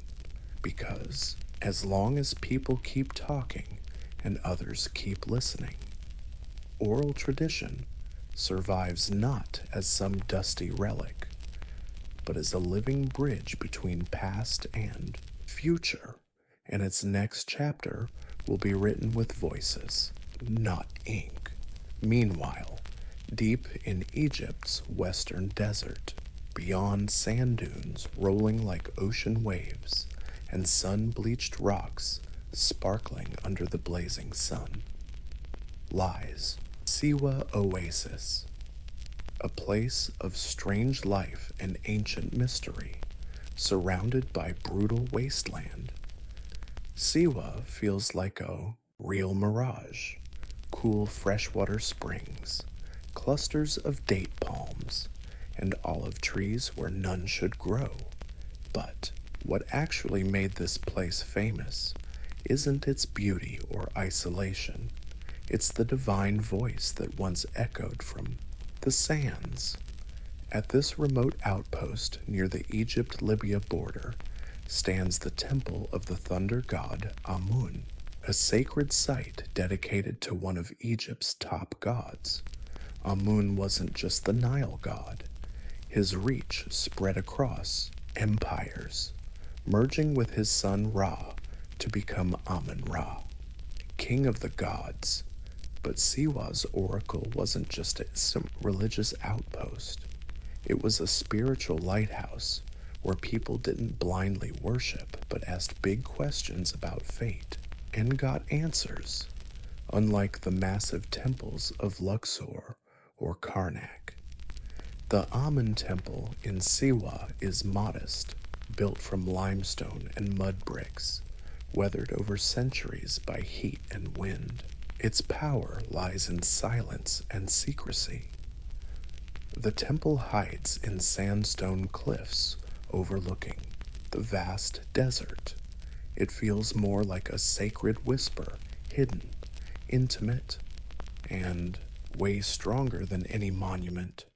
They say Siwa's oracle spoke through the high priest during trances or rituals, delivering answers straight from Amun. Visitors who got close asked about war, succession, and identity, not just ordinary folks, but pharaohs and conquerors crossed scorching sands to find their destiny. What sets Siwa apart isn't just isolation, it's independence. Nominally part of Egypt, this oasis follows its own rhythm. People here speak Berber. Priests aren't just state puppets. They fiercely guard the oracle's autonomy. The desert itself is a barrier, both literal and metaphorical. Getting to Siwa is a test of will, But hearing the oracle's voice is something few ever manage. Divine certainty, or so they say, Siwa's oracle isn't like the others. It doesn't hang out in Egypt's bustling cities or rich Nile Valley temples. It lives in silence, surrounded only by dunes and howling wind. This isolation gives it mystery and power. People believe only in such stillness can you truly hear the god's voice. The oracle's rituals are kept secret. The high priest, acting as the moon's mouthpiece, retreats deep inside the sanctuary, where only a lucky few were allowed in. Inside, in a room thick with incense and guarded by thick stone walls, the man would step in and enter a trance-like state.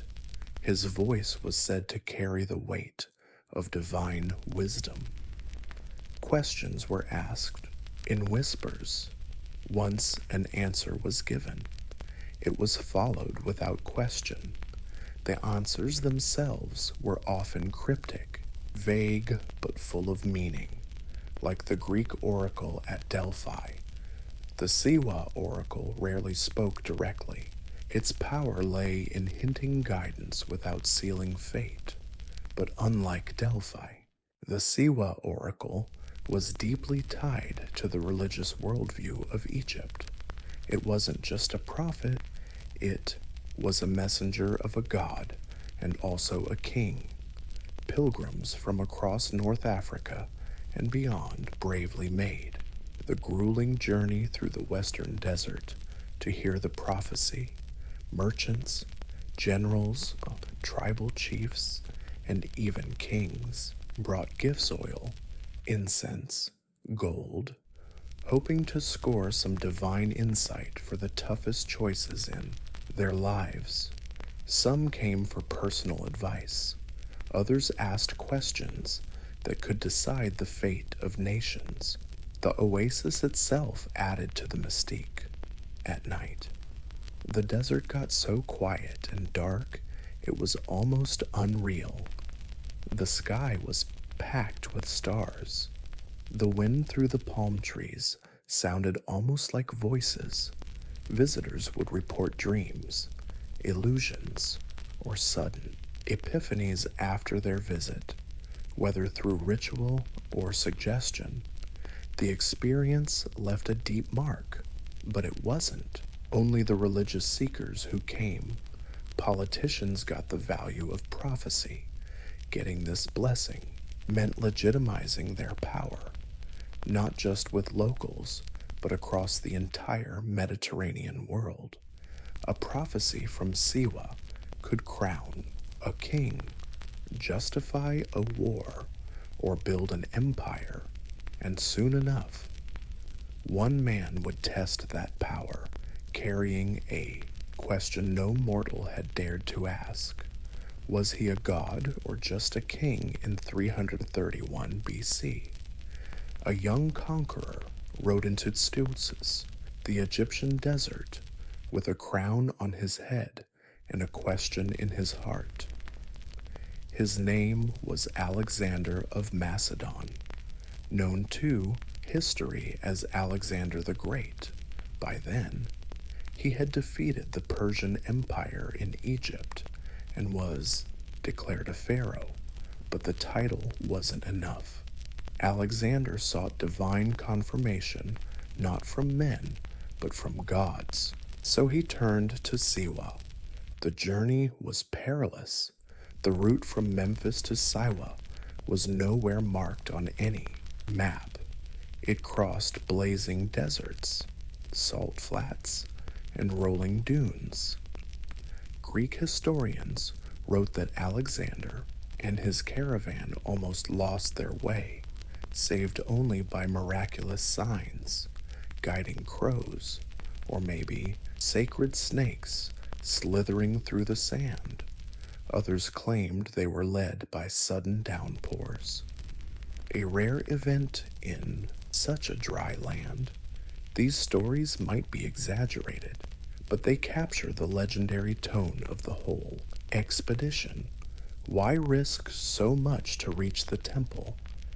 The answer lies in ambition, not just to rule the known world, but to become something more than human, like the pharaohs before him. Alexander wanted the gods' recognition. He believed or wanted others to believe that he wasn't just the son of Philip of Macedon, but the son of Zeus Ammon, the supreme god of both Greek and Egyptian temples, whose earthly voice whispered from the Siwa shrine. When he arrived at the oasis, Alexander was warmly welcomed. The priests, probably well aware of his power and political clout, received him inside the temple's inner sanctum, a rare honor. What happened during that meeting remains a mystery. No detailed records exist, but Alexander emerged changed later. When asked what the oracle said, he gave vague answers. Some sources say the oracle called him the son of Zeus.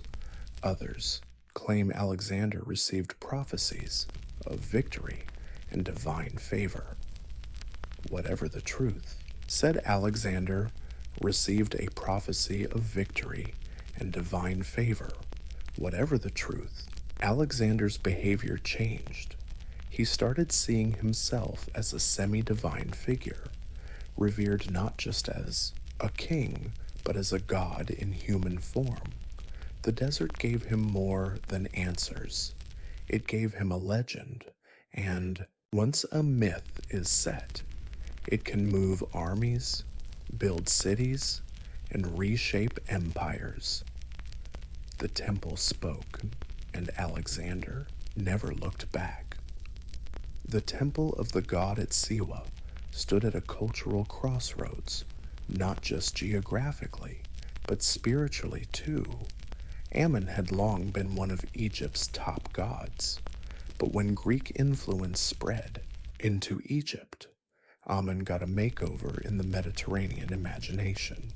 He was reborn as Zeus Ammon, a mashup of the supreme gods from Egypt and Greece, united in the blazing Siwa desert.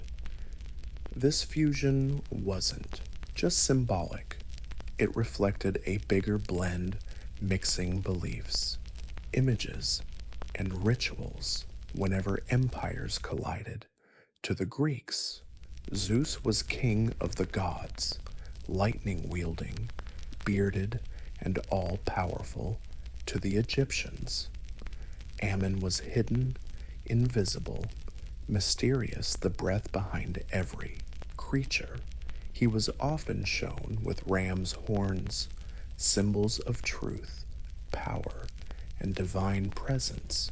When the Greeks met Ammon, they saw a familiar god and named him Zeus Ammon at Siwa. This blended identity carried huge weight. The priests there were Egyptian, schooled in ancient rites, but their fame spread all the way to the underworld. For visiting Greeks like Alexander the Great, the oracle of Zeus Ammon wasn't just a divine voice, it was a bridge between civilizations. If Alexander could be declared the son of Zeus Ammon, he could rule both Greeks and Egyptians with a single godly lineage. That image stuck with him. Coins minted during his reign started showing Alexander with ram's horns, a direct nod to Zeus Ammon and his divine roots. This wasn't just flashy style, it was a political message. Alexander wasn't just backed by the gods, he was a god. This claim helped unify a vast empire where religion was a ruling tool. Just like swords or laws, The cult of Zeus Ammon spread beyond Siwa. Temples were built or renamed in his honor across North Africa, Greece, and even parts of Asia. Pilgrims kept trekking to Siwa, drawn by the mystery of a god both familiar and strange, both Greek and Egyptian. The temple became more than a shrine. It was a cosmic crossroads where empires, gods, and fate met. In the echo of the oracle's voice, you could hear not just one culture, but a world in flux. And in that transformation, Zeus Ammon ruled supreme, unlike the towering pillars at Luxor or the grand avenues at Karnak. The thunder god's temple in Siwa was modest in scale but packed with meaning. Built into the limestone cliffs of Ori Hill, it blended perfectly with the desert around it, almost as if it grew out of the rock itself. But it wasn't about being the biggest. That was a choice. The temple's power came from its secrecy, not size. Approaching the temple, pilgrims wound through twisting paths and tight gates, climbing to a sacred spot carved into the hill. The complex had a courtyard, a small hall, and finally the holiest place, the inner room where the prophet's voice was said to dwell. This final space was for high priests and select visitors like Alexander. Its simplicity hid its sacredness. No giant statues or golden shrines, just silence and the invisible presence of a god. The temple's design was meant to disorient and humble. Narrow corridors and sharp angles forced visitors to slow down, bow their heads, move carefully, and show respect in a desert ruled by vastness and openness. The temple offered secrecy and stillness. Almost no light reached the sanctuary. Incense hung heavy in the air. Echoes turned whispers into something supernatural. Scholars think the temple might have discreet and silent. Light barely touched the sanctuary. Incense hung heavy in the air. Echoes turned whispers into something supernatural. Scholars believe the temple might have vents or openings in the roof to carry the priest's voice into adjoining rooms, cranking up the drama of the prophet's declarations. From the shadows, a god would speak, and listeners were awestruck not by what they saw, but by what they heard. The architecture wasn't just functional, it was a ritual play. Around the temple were other buildings, monks' quarters, ritual pools, and a sacred garden fed by natural springs, even in this dry land. Siwa was blessed with water, reinforcing the belief that this oasis had been touched by divine hands. From this sacred hill, you could see endless sand dunes, reminding everyone of the temple's isolation and importance. Not a place for crowds. This spot was for pilgrims, prophets, and kings, a space designed not to impress the eyes, but to stir the soul. And in that quiet chamber, the future could be whispered. From stone, centuries passed, empires changed, and the temple of Siwa's god began to fade, not in legend, but in voice. The divine breath that once stirred desert winds fell silent. By the time the Roman Empire took root in Egypt, the prophet's glory was waning. What was once the cosmic crossroads between gods and kings had become just ruins of a dying world. There was never a moment when the oracle's silence was sudden. It was a slow fade after Alexander died in 323 BC. His generals fought tooth and nail for control of his empire and the political unity that gave the temple its prestige crumbled, though Zeus Ammon was still honored in name. Pilgrimages lost their sparkle, power shifted back to the Nile Valley and cities like Alexandria, where philosophy and science started elbowing faith aside. Rome's rise brought new gods, new rules, and new priorities. Roman emperors gave a nod to Egyptian cults, but the empire's bureaucratic religion left little room for the fuzzy mysticism of prophets. Temples like Siwa became odd relics of a legendary past respected but no longer consulted on state matters. Then came Christianity as it spread across Egypt. In the early centuries AD, it shone a harsh spotlight on old pagan rituals. By the 4th century, under the Christian Roman Empire, ancient temples were closed or repurposed. Oracles were branded as devilish or deceitful, and in this religious upheaval, the moon's whisper at Siwa, once barely audible, went completely silent. The temple itself fell into ruin, stones weathered by time and sandstorms. Priests disappeared, rituals ended. The god who once chatted with Alexander and guided kings now stood, silent, buried under layers of history's dust. Visitors still came, curious about the site's legacy, but found only silence and ruins. Yet the story didn't vanish. Siwa became a legend, a place whispered about by scholars and dreamers alike. The temple may have lost its prophecies, but it gained something else mystery.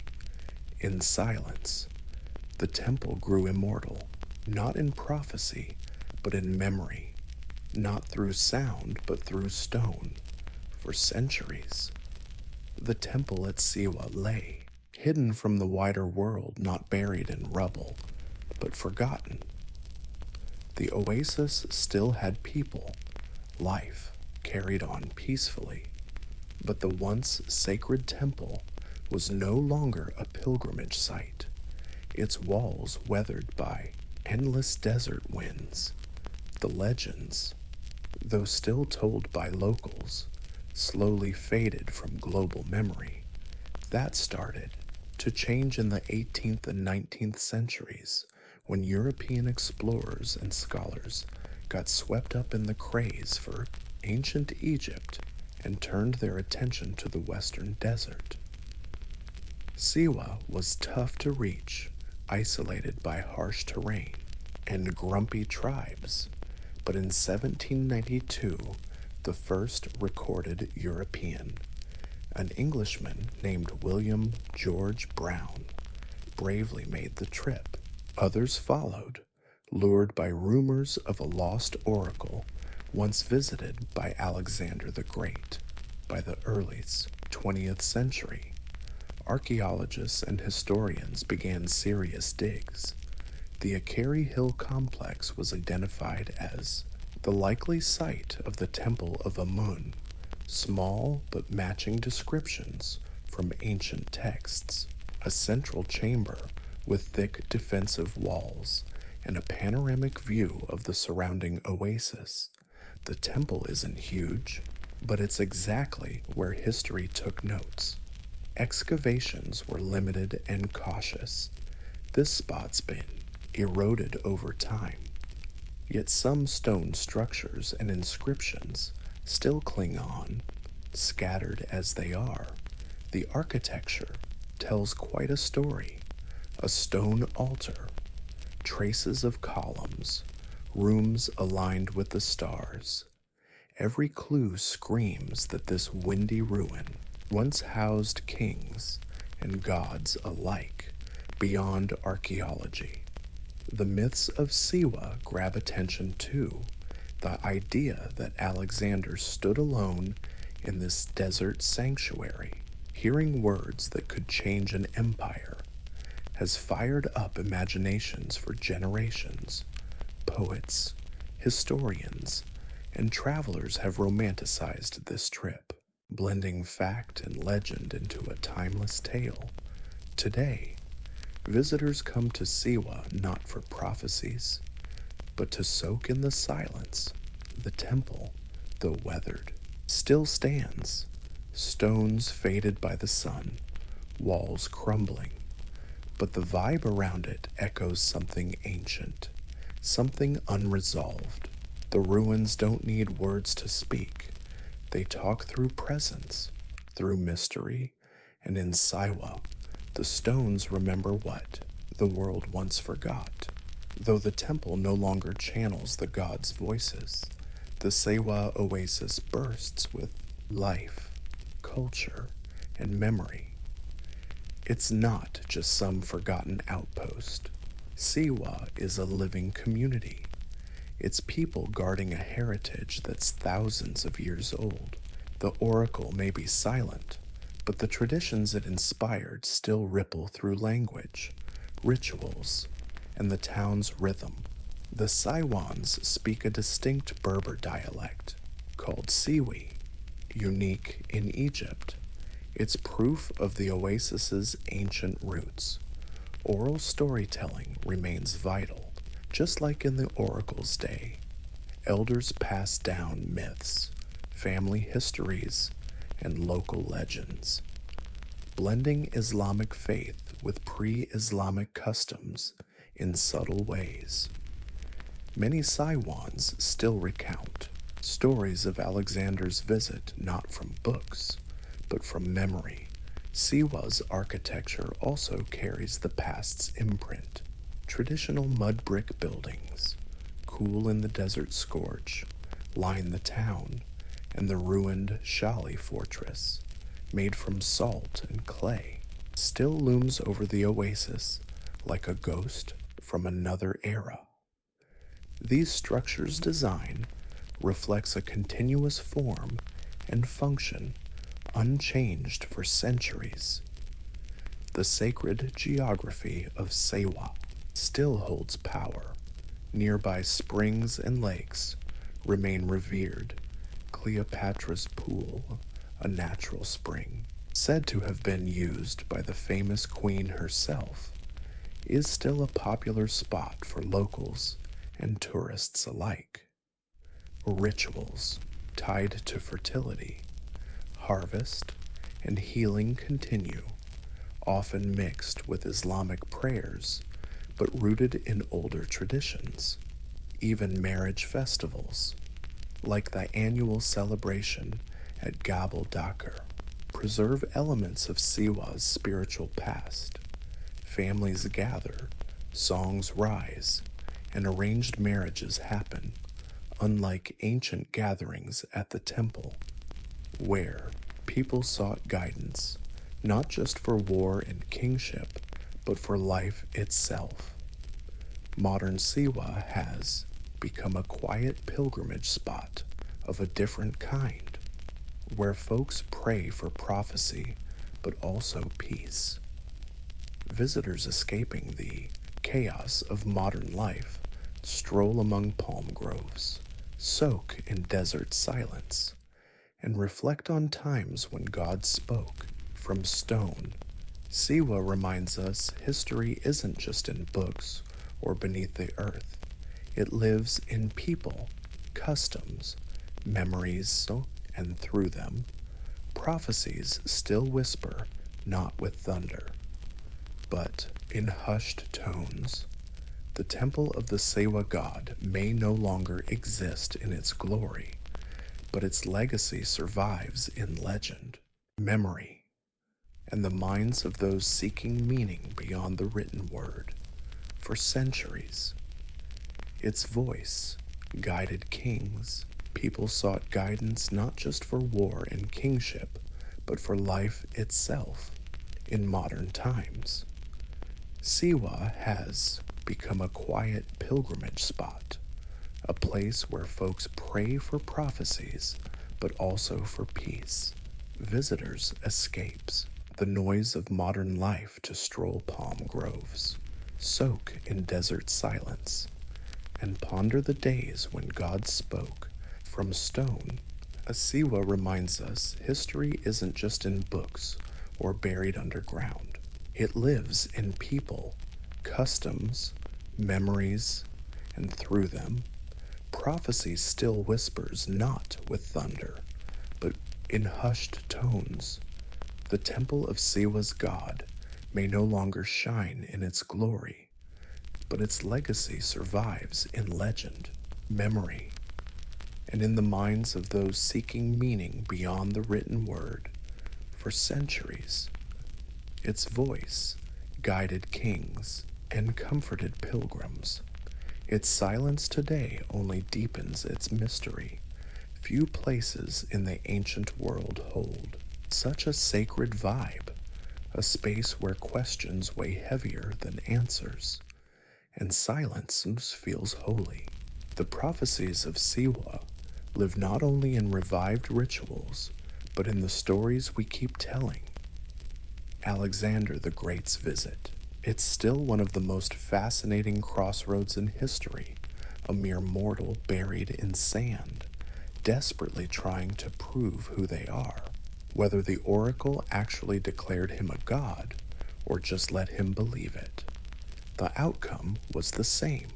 Fate was sealed. Siwa's lasting charm comes from mixing history with myth. It throws at us the classic questions: can a human really become a god? Can destiny be revealed? Does the voice of truth ever speak clearly or just in riddles? And maybe the big one, do we even still listen to those whispers? Modern day seekers visit the ruins not to conquer empires, but to find clarity, calm, and presence. The desert remains vast and unchanged. The temple's a crumbling mess, but still magnetic. The same sun that roasted Alexander's caravan now warms curious travelers. The silence that once blanketed the holy place still hugs those broken walls. Siwa invites reflection, not because it hands out answers, but because it always respects the plea. Prophecies, like all ancient ones, were never fortune-telling gigs. They're about direction, affirmation, and potential. Crossing the sands was never just a physical challenge. It was a ritual of transformation. You don't just arrive at the temple, you become someone else along the way. Prophecies, like all ancient prophecies, were never about fortune-telling. They were about direction, affirmation, and potential. Crossing the sandy wasteland was never just a physical challenge. It was a rite of passage. You didn't just arrive. At the temple, you became someone else along the way. Today, when we face deserts of meaning, identity, and purpose in our own lives, maybe the prophet still has something to offer, not a booming voice from the past, but a little nudge in your mind. Who are you really, and what are you becoming? The temple is dust. The voice is gone, but the question remains, and maybe, just maybe, that's the truest prophecy of all.